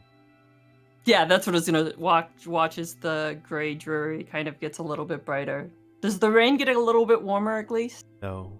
And in fact, you notice that though the sun rises, cloud cover is thicker than it's ever been, and it is so dim that it looks almost like nautical twilight. In the sense that the clouds are so thick that it is You guys know that level of dusk after the sun has set where you can see, but it's getting hard to see. Or I guess a better way to look at it is think of the worst thunderstorm you've been in your life and how dark that is, right? Mm-hmm.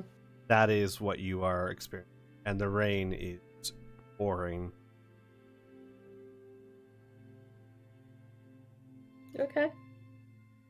And then after it starts to get lighter, she'll climb inside and then, I'm sure, get water all over everything and change into drier clothes and go downstairs. I would say, while you're up there, because you're up there for some time, Robin, at some point, you would come making your rounds, you would notice that Aras is not sleeping anymore. The window to the attic is open, and rain is hitting the windowsill. And she's gone. Not in the attic. Is Kitty in the attic? Kitty's still there, Yes. correct? Sitting there, just like curled up like nothing's going on. Does Kitty look repaired? Yes. No, not No? fully repaired. Oh. None of the body damage has been repaired, but like the mechanics have been put back together. So you can still see the scars from the fight. Full work. Robin would crouch and touch Kitty to see if Kitty is a thing that wakes up. Yep, Kitty would sit up and look up at you. Robin would ask, "Where's Ross?" I mean, Kitty would kind of look up to the roof. Probably where, like, the high gable is. I make Erdegar fly out the window into the rain, just to make sure she's okay. I am curious. Erdegar's not a normal bird by any means, but those of you who have birds, can it get so heavy, the rain, that the birds can't fly? I honestly don't know. You really think most birds can go through a hurricane? Well, a hurricane's one thing. I mean just pure downfall.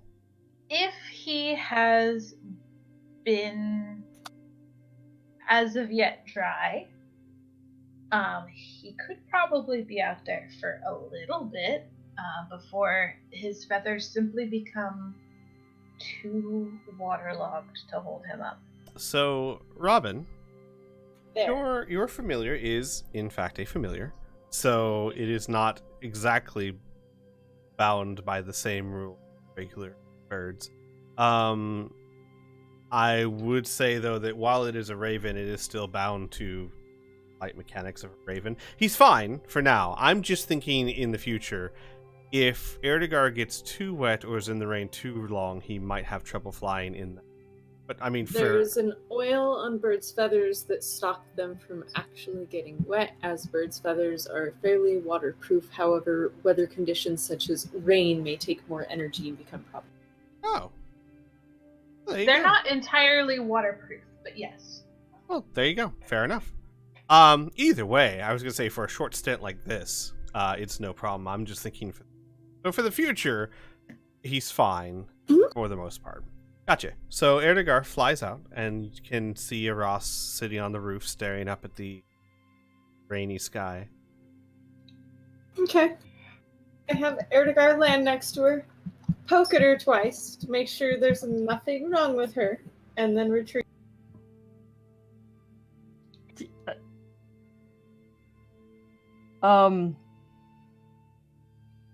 Yeah, I mean, Aras is fine. She'll just kind of like shoo Erdegar away and like, I'll be in a minute. I don't. Is this like before or after the sun has come up? I don't know that it matters either way. You'd say as the sky is brightening, so as the sun would be, quote unquote, rising.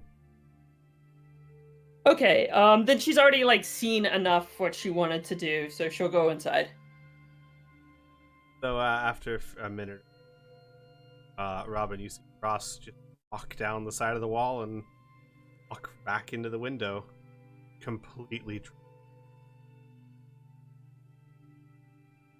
He stares for a moment, nods, turns away. About what mother... never mind. And has Erdikar sit on his shoulder and almost speed walks out of the room. Or Ross is gonna stop and like, wait, what?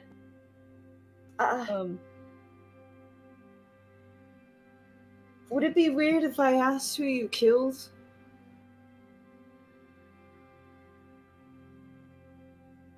I assume you're referring to what that thing said.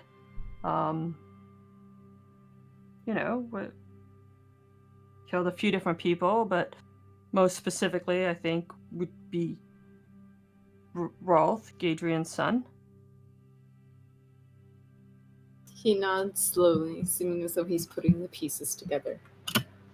He's actually going to turn around and walk towards Ross, and I want to nature check her. Okay. Go ahead. Fuck. Well, she's not a cow. No. What are you looking for exactly? She's supposed to be dwarven. Does she look dwarven? She doesn't have any fluff on her face. She doesn't... Mother said something very suspicious there, and Robin's like, what? Roll an insight check for it. Oh, I'm great at this. Okay, not bad. So, as far as how she looks, absolutely. She looks 100% young. Definitely young. Too young to have grown a beard. But there's nothing about her that looks undwarven. However, you have been watching her, and now that you're thinking about it and kind of piecing it together, she doesn't... Ooh. It's hard to describe, but the way she moves walks as if she's not used to size and shape of, or as if she used to move a different way. Robin is going to make a very weird comment as he approaches her and kind of bends down and looks her from one eye to the other, trying to examine her. And says, sometimes when I end up in new bodies, it's a little bit difficult to adjust to slight height differences, or how my hands move. A lot of muscle memory has to come back. That doesn't sound familiar to you, does it, at all? Ross will kind of look up at Robin, and then she'll nod to the back corner, and you'll see like a long black coat, and she'll just say, I used to be a bit taller. So definitely have had to make some adjustments and changes, but What Wow. happened? Just like, really? I'm right?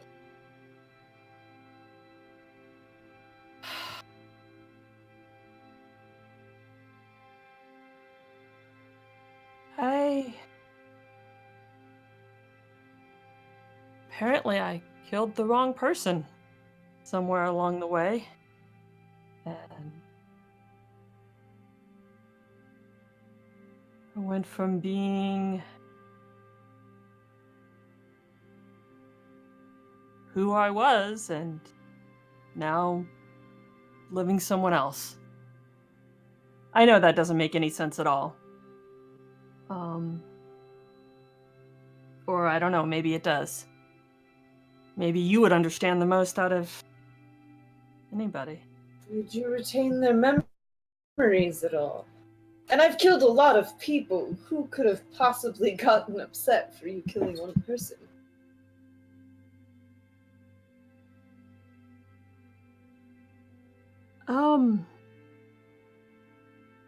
Well, apparently Mother got upset. Mother is upset at everyone all the time. You can pretty much guarantee that she hates you. Always. That's not really surprising to me at all.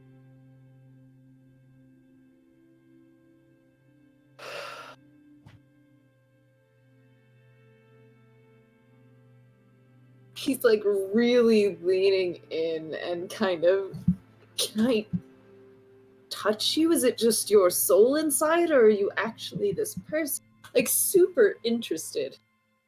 No, I'm actually I'm still me, but I'm different. In the course of a short time span, I've lost my old family, traded for a new, lost my name, which is probably a good thing. Tell me, is it always kind of peaceful when you make that decision that you're gonna embrace the new life?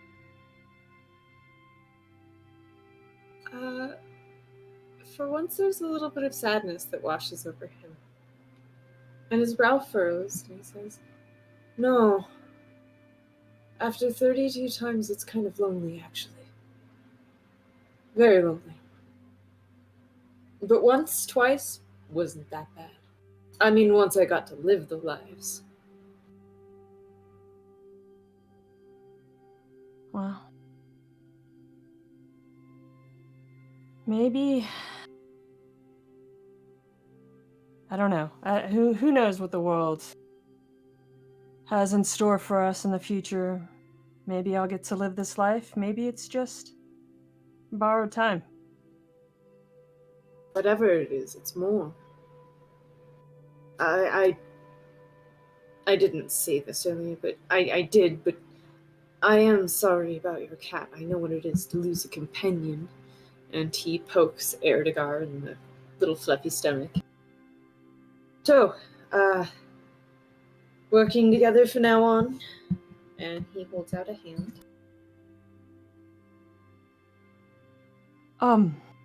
Definitely. I'm definitely am not one to turn away help from a good source when I need it.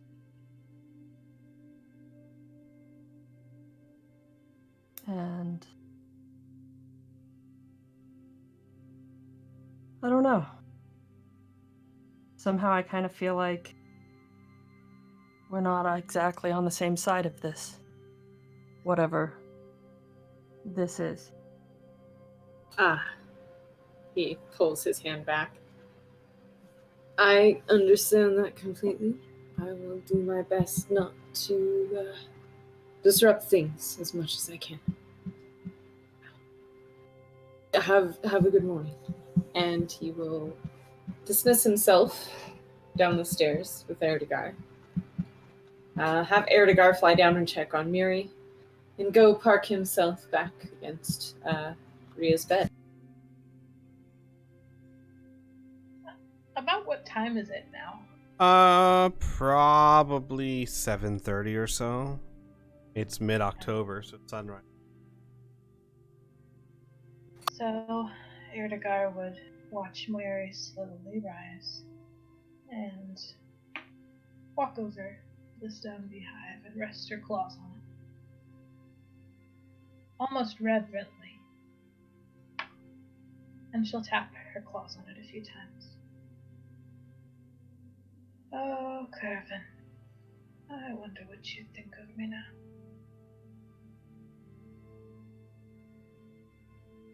And then she will go start making breakfast.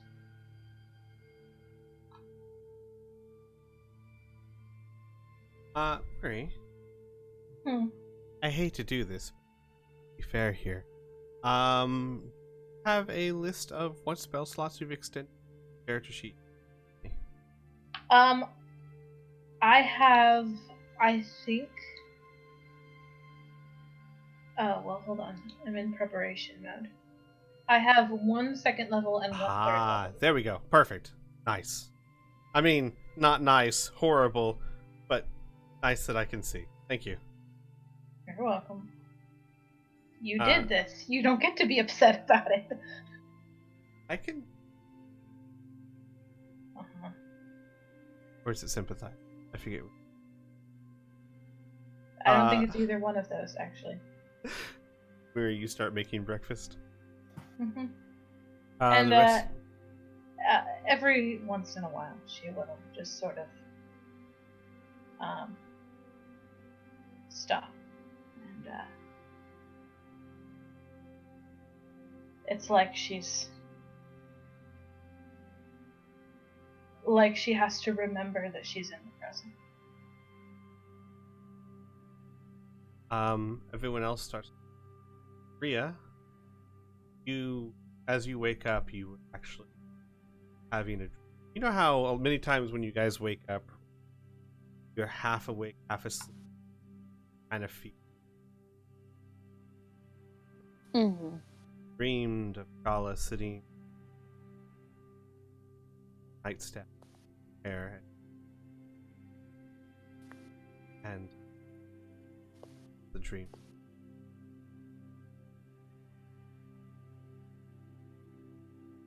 That shit hurted. Okay. It's only Robin.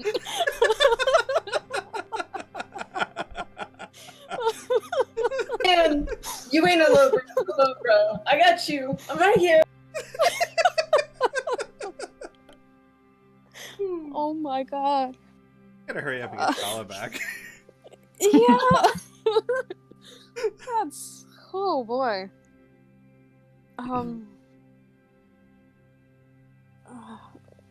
As the dream fades, she would frown for a moment, but she would attempt to shake herself out of it and just begin getting ready for the day, doing her full morning routine.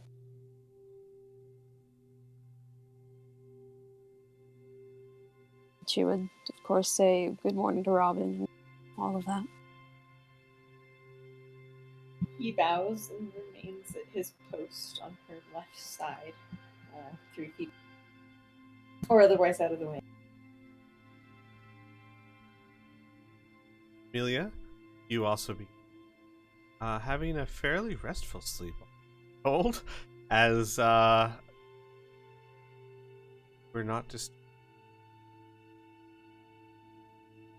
In fact, you didn't even wake from the dream at all. It was a unbroken. She wakes up slowly, and Annika is just kind of laying next to her, her hand kind of vaguely over Amelia's, not really touching because there's nothing there to touch.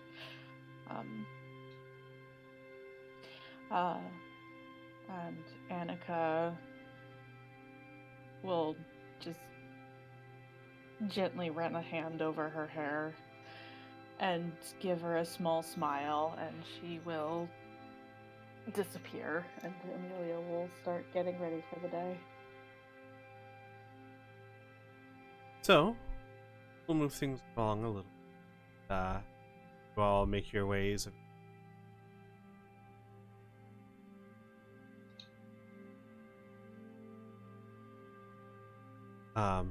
And boy, she looks terrible. Yep. Looks like she hasn't slept a wink. In fact, she looks worse off than when you left her last night.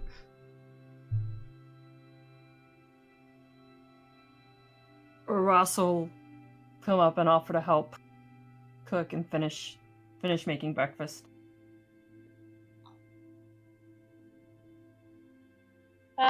Murray will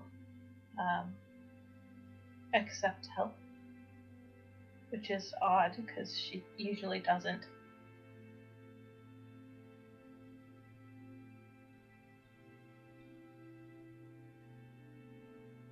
And she's moving like her whole body hurts, and even the motions are very mechanical. Ross will ask her, did you sleep okay?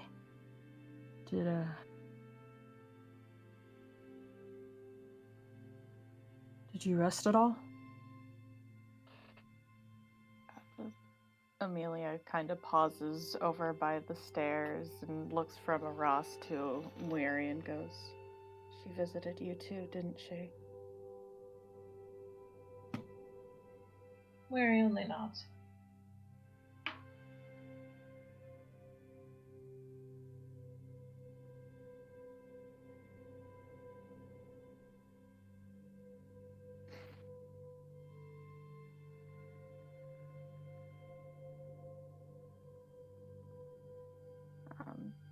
Amelia's just quiet and goes back over to the table, sits down. Finish making. Weary. Good news, just in case. Or a necklace attached to charges it, so it is full. Okay. So your prayer beads back up. Wait, actually, hang on. Let me check that to be sure. It's every dawn. It's well, right, but I'm wondering if it's full or if it's like a 1d6 plus something. I think it. Prayer beads are pretty. Oh, Once a magic bead spell is cast, the bead can't be used again until the next dawn. So oh yeah, perfect. So they're all back. Perfect. Okay. You're able to get breakfast sitting at the table. Down, Robin, do you join them for breakfast?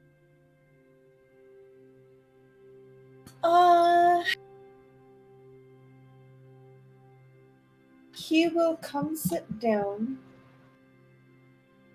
but if offered a dish, he will politely decline. I don't eat that. Give it to Erica. Yeah. As you sit down, you play. What are you playing? Just something more light and cheery and airy. Something to sort of lighten the dark mood a bit and sort of, just try to boost morale as much as she can with as little help as that might be. With which instrument? Hurdy-gurdy? Yes. No, she will, after having fixed the case, she will actually pull out Shala's violin that she had been practicing on a bit. Okay. Rhea starts plucking at the violin string. Very cheerful.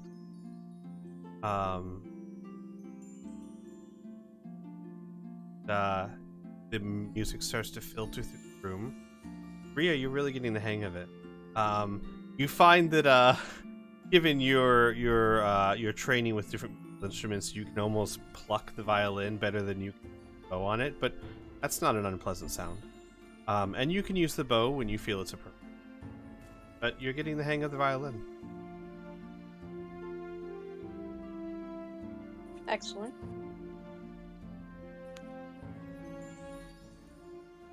Alright, so everyone makes their way to the table. I hope. Except for Robin, who declined.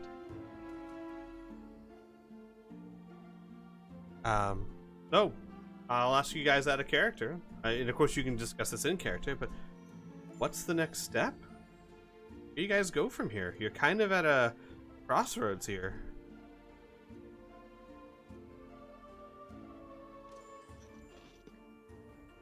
Am I losing my mind, or was it said at one point that Van Carlo knows where Kerpopolis is? Or was it just Scream, as far as we knew? And Carlo knew a person who...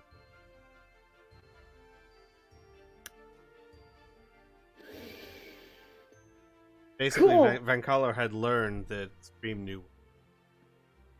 Awesome, Yay. fantastic. We can Yeah, always we'll put that back probably- on the back shelf. go find Shala and Carlo. Y'all will probably notice that Mary is moving a little slow, and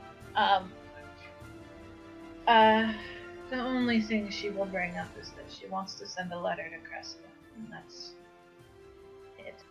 And yeah, that's the only thing she brings up. Okay. Alright. So, fold the letter up. I'm more than happy to carry it to her. Stayed in the hill back. Well, he'll say, do you want me for her to write a reply?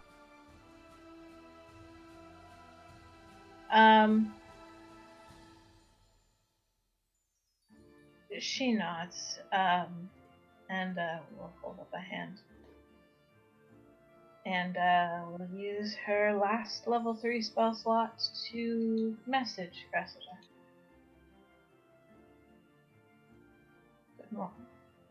Good morning. Where are you currently? I have a message to deliver to you.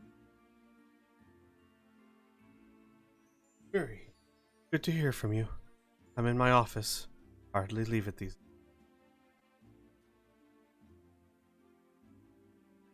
And she will. Then she will fold up the letter and hand it to Majenko. If at any point you are in danger, drop it and leave. Do not put yourself at risk. He will take the letter in his talons, flap his wings. You worry too. And then flaps his wings again and flies out.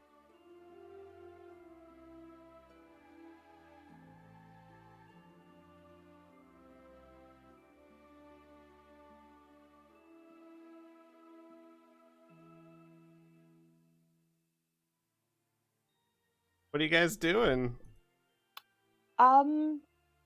So I personally would like to check on the Emperor's place to see how badly it was burned. And if there's anything salvageable there, and maybe, possibly, if that tiny dumbass is back, we can just finish him off. But, that's kind of a big if. We should probably check on the captives that are upstairs.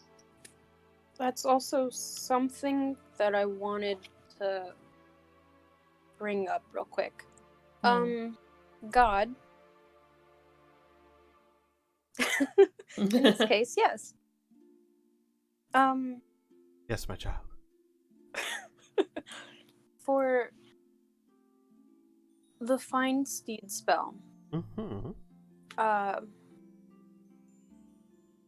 Hold on, let me find the part that I'm looking for. Blah, blah, blah, blah, blah.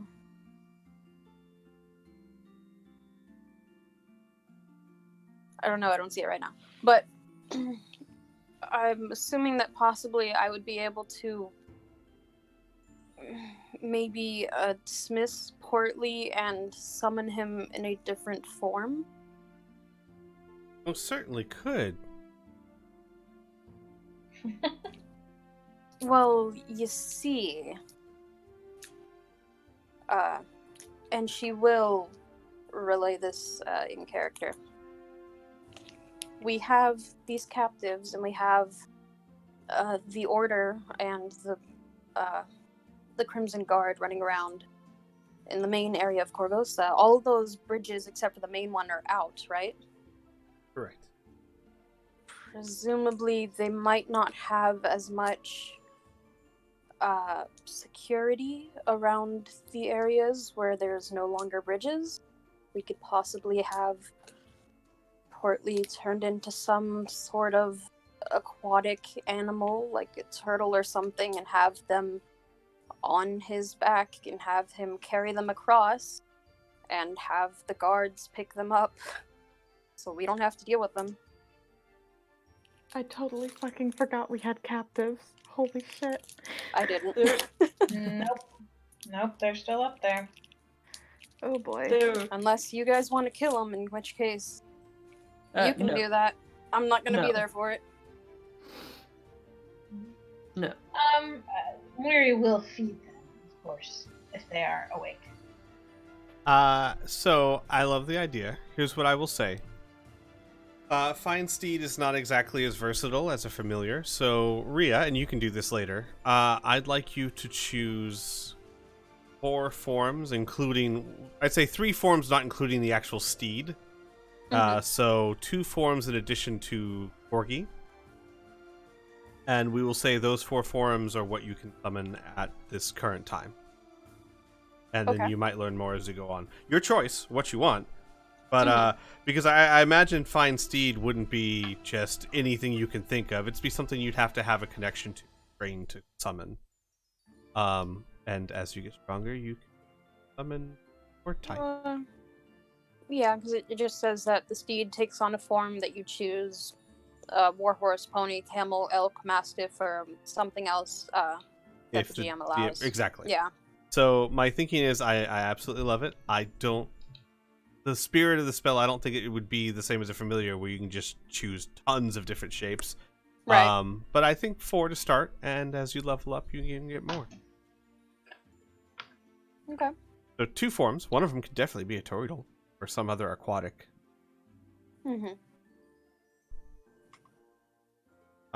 Yeah, so just... We did also have a rowboat. I don't think that's getting past the Grim Maidens. It wasn't supposed to, was it?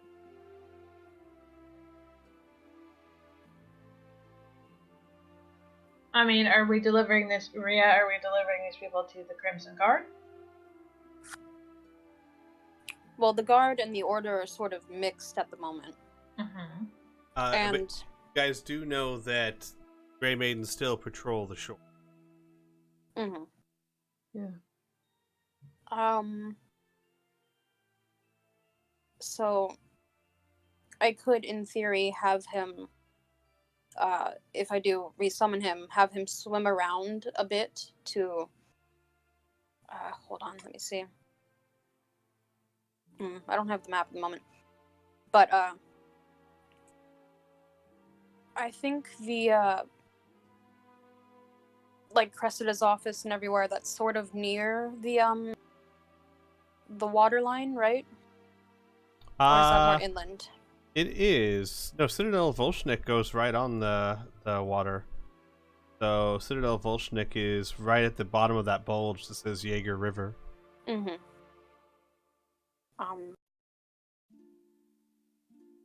It's a bit far. But I don't think we'd really need Portly for anything at the moment.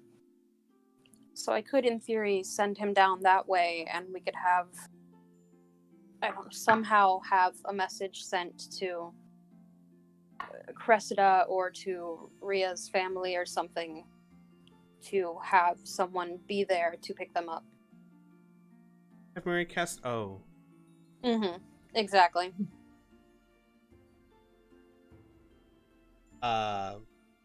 Definitely Portly could... I would even say that Portly's not even trying to get ashore until way further down. It would be...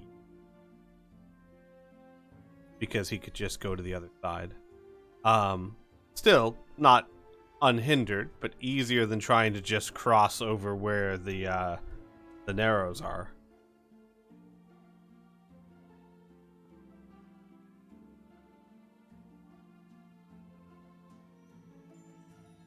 Sounds like maybe that's a viable option then? It's just a matter of getting the message out there.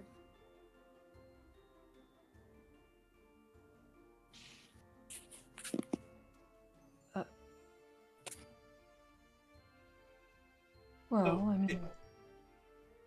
Go ahead. Had Majenko come back? No. It's gonna take some time. He's gotta fly there and then wait for her to write a response. It might be better if you guys kind of handle this out of character and just discuss what you want to do next. Obviously, you can hand the prisoners over, assuming they can get past the Grey Maidens. This shouldn't be too difficult. Do you want to speak to them first? Do you want to try and go back to the Emperor's Palace? Do you want to put that on the back burner and go after Shala? What are the group's goals right now? Jabbers is apparently tongueless, Mm-hmm. so that might be a little difficult to communicate unless he can write. The other guy we have no idea about, so we can at least attempt? Like, see if they knew anything about Scream, old buddy Kerpopolis. Who fucking knows? Yeah. Might look out. Mhm. And if they turn out to be useless, then we can ship them off to Cressida. Or wherever.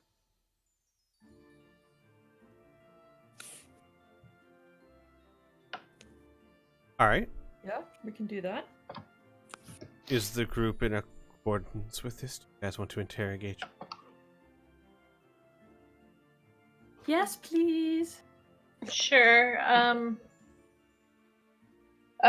Miri will feed them. But as soon as breakfast is done and all the dishes are put away, she will drift upstairs and into her room. And she will probably not come back out. You mean you will feed the prisoners? Yes. All right. The two thugs take the food. They're tied up, so are you going to feed them or?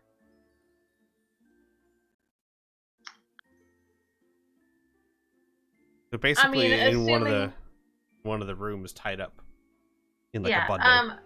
Okay. Assuming that there are multiple heavily armed people standing behind her, she will untie them one at a time and watch them very carefully. The second the bonds around Jabber Do are not loosened- untie Jabber. No, not him. Not him. Okay. The other two are untied and they eat. Just kind of nervous glances around, saying nothing.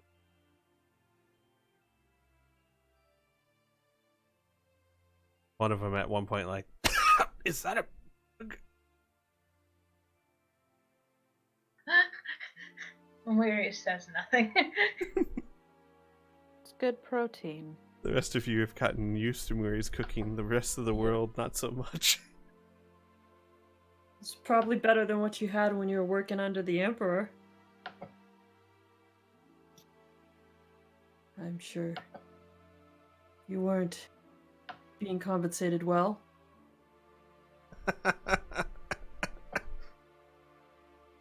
Seeing.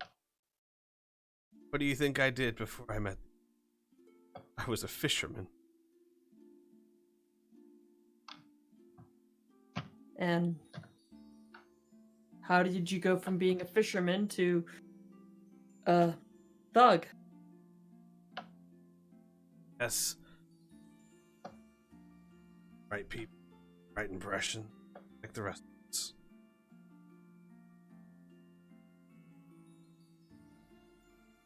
Guess you don't care who you hurt? So long as you make money?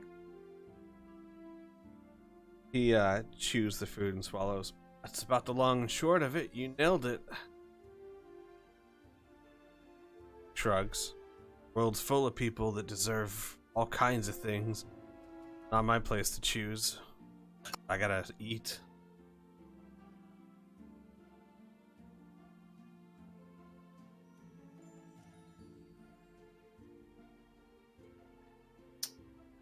So what did you do under the for the Emperor? Just wipe his nose? Make sure he didn't walk out with toilet paper? Trying to make a store. Look, I get it. I'm probably not long for the given mates. What you need.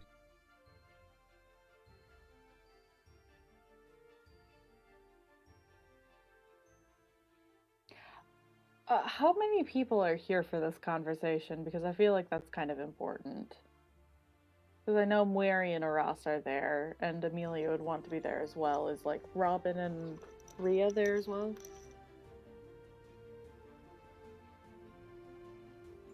Robin's wherever Rhea is. Yeah, and Ria was. She's pretty much the reason these guys are here, so she would be there. What about Cressida, Philistina? Getting the whole gang here. Sure. Adrian off in the corner. Fucking better be back at the castle. Yes, so everyone's in the room at the moment.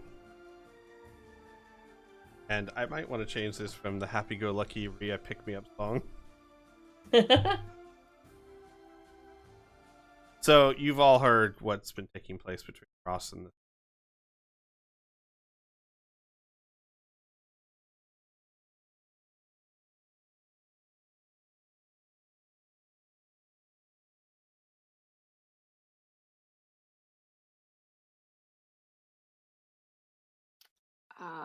Okay. So Amelia would ask, how much did you know about Scream? Painter? I'd like one of you. Roll me a D. I will do it.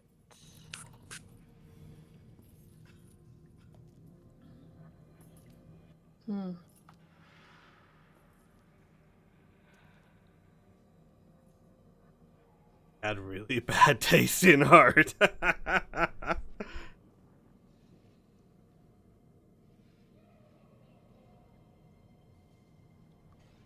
I want to insight that shit. Oh. Okay. Nice. What are you looking for?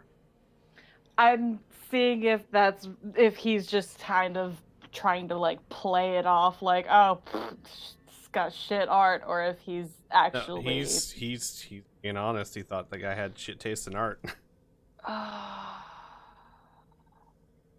Doesn't look like he's trying to hide anything. Waste of a 20. Guys have been rolling so many 20s tonight. God damn. Amelia looks over at the other one and goes, and you? Sadie. Think carefully. This might save you a very long trip down the river. So the Emperor find me late. Who says he's going to find you? Kind of glances. He'll find us. Best you let us go now.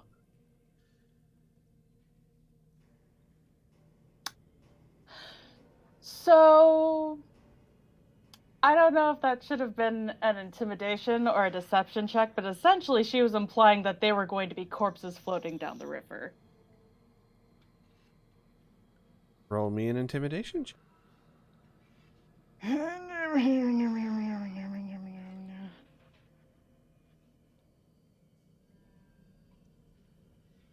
Yep, conversation doesn't change.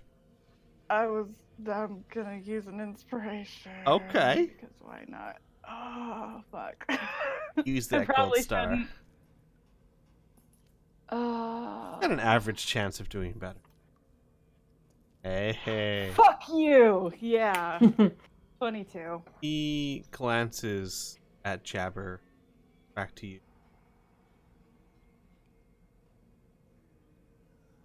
I have nothing to say to you. Also, roll me one more D100. Anyone. Whoever. Someone who didn't roll the last one. Oh, okay. I'll do it, I guess. I can.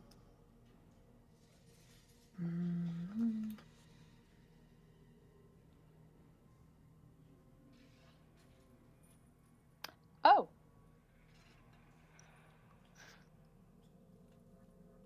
The man looks clearly uneasy, but after glancing at you. Could I roll an Arcana to see if the Emperor could be using Jabber as, like, I don't know, a spy bullshit type thing? I'll check. 24. Doesn't seem like it. And given your insight from earlier, I'll just say that kind of carries over. It seems more like they're just afraid of Jabber.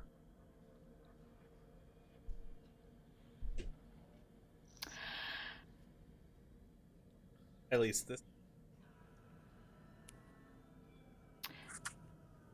Okay. So she is going to cast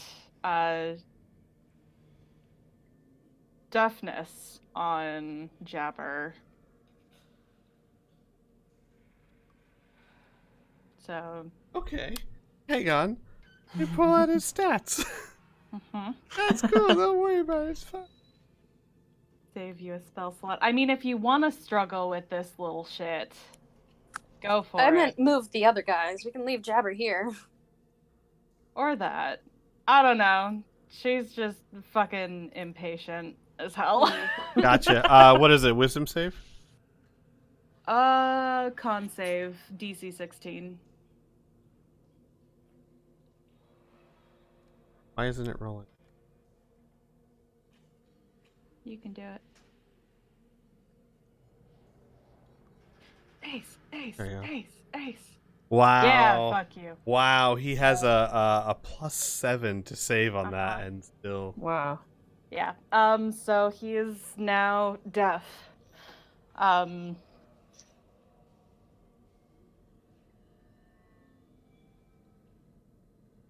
But yeah, she casts that on him, and with a wave of her hand towards him. Like cock his head curiously at sound. Just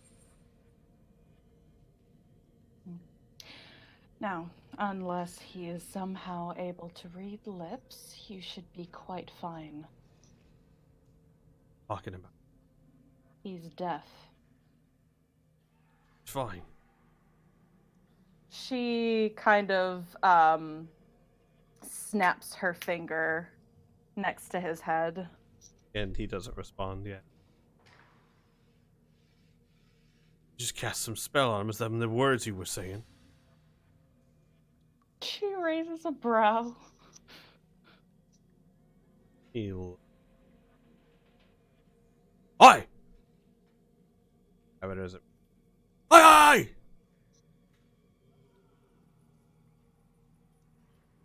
Are you quite done with your tests? Die. Hey. Shut up. I don't want to die. Like, they start, like, kind of arguing back and forth a little bit. He finally kind of, like, gets the other guy to quiet down. What do you want to know? Scream had very valuable information to us. He knew someone that we need to find. Kerpopolis. He wouldn't happen to have mentioned it to either of you. I shut up about him. I was his guard, fed him. Day in, day out, creepy man. Big though. Lots of muscles. She frowns a little bit. Robin's nodding, just like, yeah. You have no idea. She kind of like looks between Robin and then these guys and goes, I see. And would you happen to know where he is? With the Kerpopolis or whatever. Kerpopolis, yes. Well, yes and no, kind of. You ever heard of something called a vivified? That's it, the vivified labyrinth. Is that a history check? Go ahead, roll me a history check. Can I Arcana? Oh, for the love! Yeah! She got Am I the new issue? What's going on? Good rolls, guys. Oh, man. Wow. Don't carry this to What do I Friday. know, God? Everything. You know the address, you know the hours, you know the Yelp reviews. You have I know the heard. boss. You have heard of vivified labyrinth. Our labyrinth change and don't know the proper paths. Lost in one. They are used to hide things. You're telling me he's stuck in a magic labyrinth. Say that. Prisoner. By who? Conus. Fucking course. You hear Weary sort of cough a laugh. She's been very, very quiet up until this point. And she sort of rests her hands on her lap. I ought not be surprised. The Arconus seem physically incapable of keeping their nose out of other people's business. I wonder sometimes if it should be qualified as a medical condition. Continue. They Scream said they're not right. Conus. Wrong with them. That they don't smell. Said that they gathering important populace. One of them said another thing. They ain't with the queen. You know, maybe she thinks they with them, but they ain't with her. What? It's Propolis. He ranting and raving about him, said something about him being important, about the queen wanting him. Giggling because Conus was keeping him from saving him for a rainy day or something. There's a brief moment, and then her expression just splits into this wide grin. Is that so? How interesting.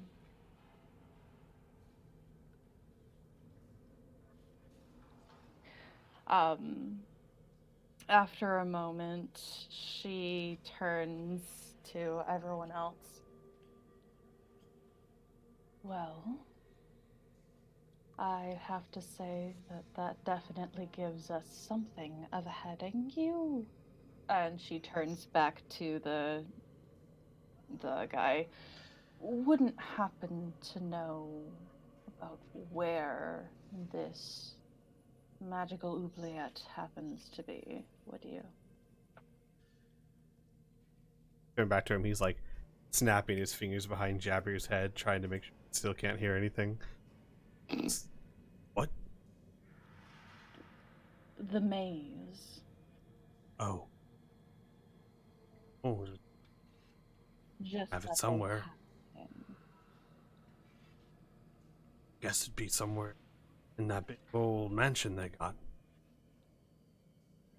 Well, 3 birds with 1 stop, I suppose. And she looks at everyone else. I suppose that gives us a definite heading then. Oh, goody. Time to return the favor. Certainly not today. Weary needs rest. Oh, of course not. But if we're gonna storm the mansion, we should probably plan. I mean, not that that ever works out for us, but... She nods, kind of tapping a finger against her chin. We need to come up with a plan of attack. We can't just go at this half-assed. We need to know what we're dealing with, and we should probably give Baboom another shopping list, if anything. Speaking of knowing, and she sort of looks between Aras, Amelia, and Weary. I believe I'm not entirely. You're cutting out a bunch. Yeah, I can barely hear you. Hold on. how's this? Better. Okay. A little better. We need to get you an actual mic. Well, you see, yes. Uh-huh.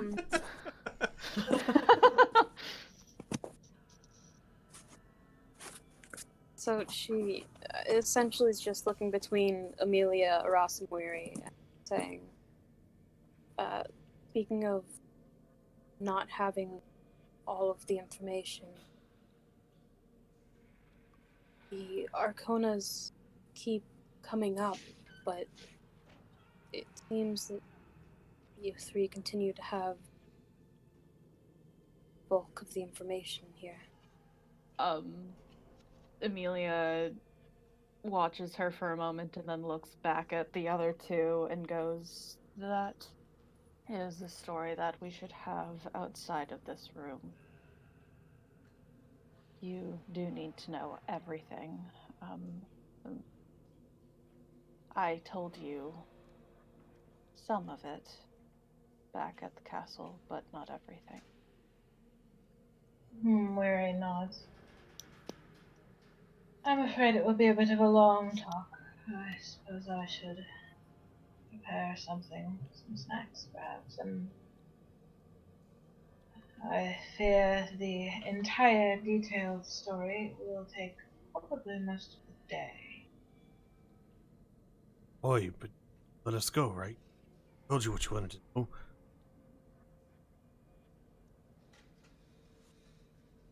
Where will you go if we let you go? The quarantine is still in effect. You just make my way around, try and find a way out of this. Would you Emperor. like to do some good? He eyes you. Why? Want? No, not what I want. What you want. Guys! Rhea, he sounds like just wants to get out of this alive, so he's gonna tell her whatever she wants to hear, maybe even do what she wants. It's one of those, like, this guy is just, he wants to live. Mm-hmm.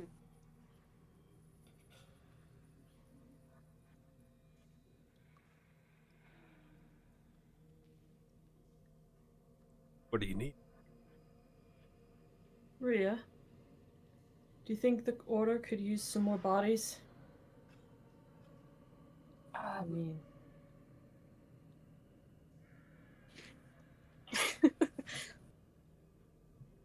Well, there's about 40 of us at the moment, and she looks over towards thugs. I don't believe that they'd allow them into the ranks as of yet, but, well, you've been to the castle and know at least a bit about what we do. I'm sure after a time, or they would be to do whatever they'd wish. I mean, at least it's a place that they can be right now. Until things improve here in Corvosa. It's not a... Rick. Where are Annika? I think we all know where Annika is. Yeah, I'm pretty sure everyone but you knows where Annika is right now, Squee. That's not Amelia. You're silly. Mm-hmm. Oh, Yeah. right. I'm sorry. What about Erdegar? Smiling? What? Erdegar is continuing his rounds. Gotcha. Roll me a perception check for Erdegar. Oh, Kitty's still up in the attic keeping an eye yes, out her the as well. window. Roll me a perception check for her.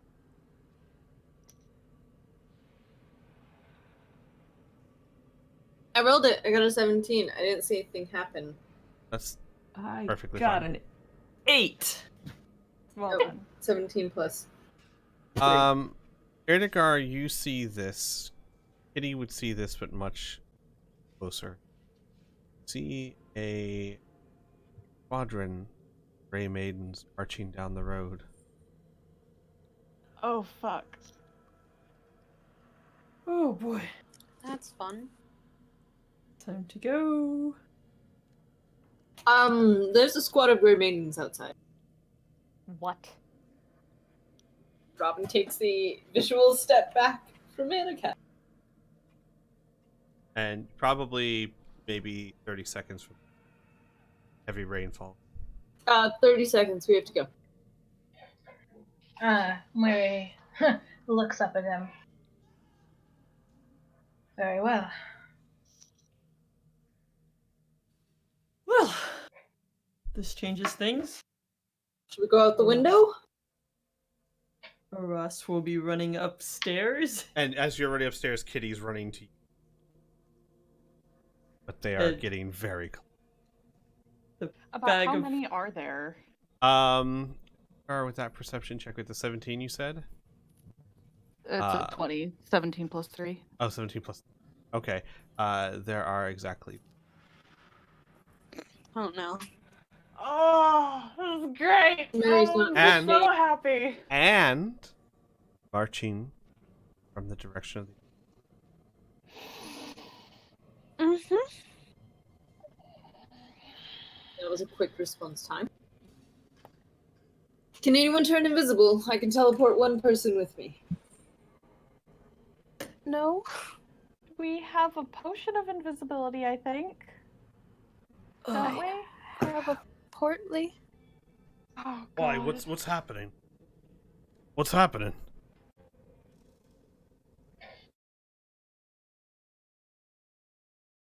Business. Do you live in?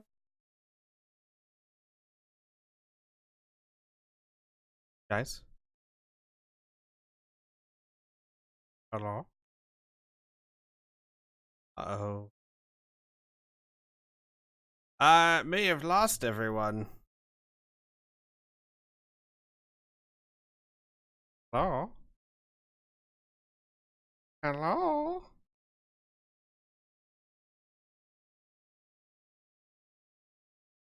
I can't hear you guys at all. Give me 1 second. Powering off. Bear with me, stream. Powering on. Jeff, Mic on.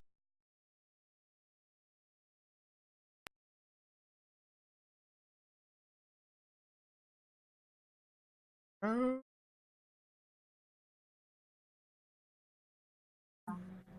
Hello? Hello? Hello? Hello? My Can friends. you hear us? I Yay! can Could hear just you. kill him. Oh, No. No. Can you not hear us? I can hear you now. Oh, good. I heard Right Wings through the threatening to kill tunnel. me. I heard that.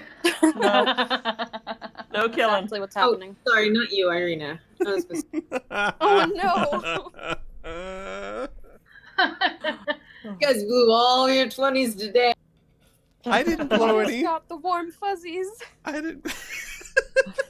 Yeah, no, that was all my 20s. I don't know about everyone else. They should be I fine. think I used mine as well.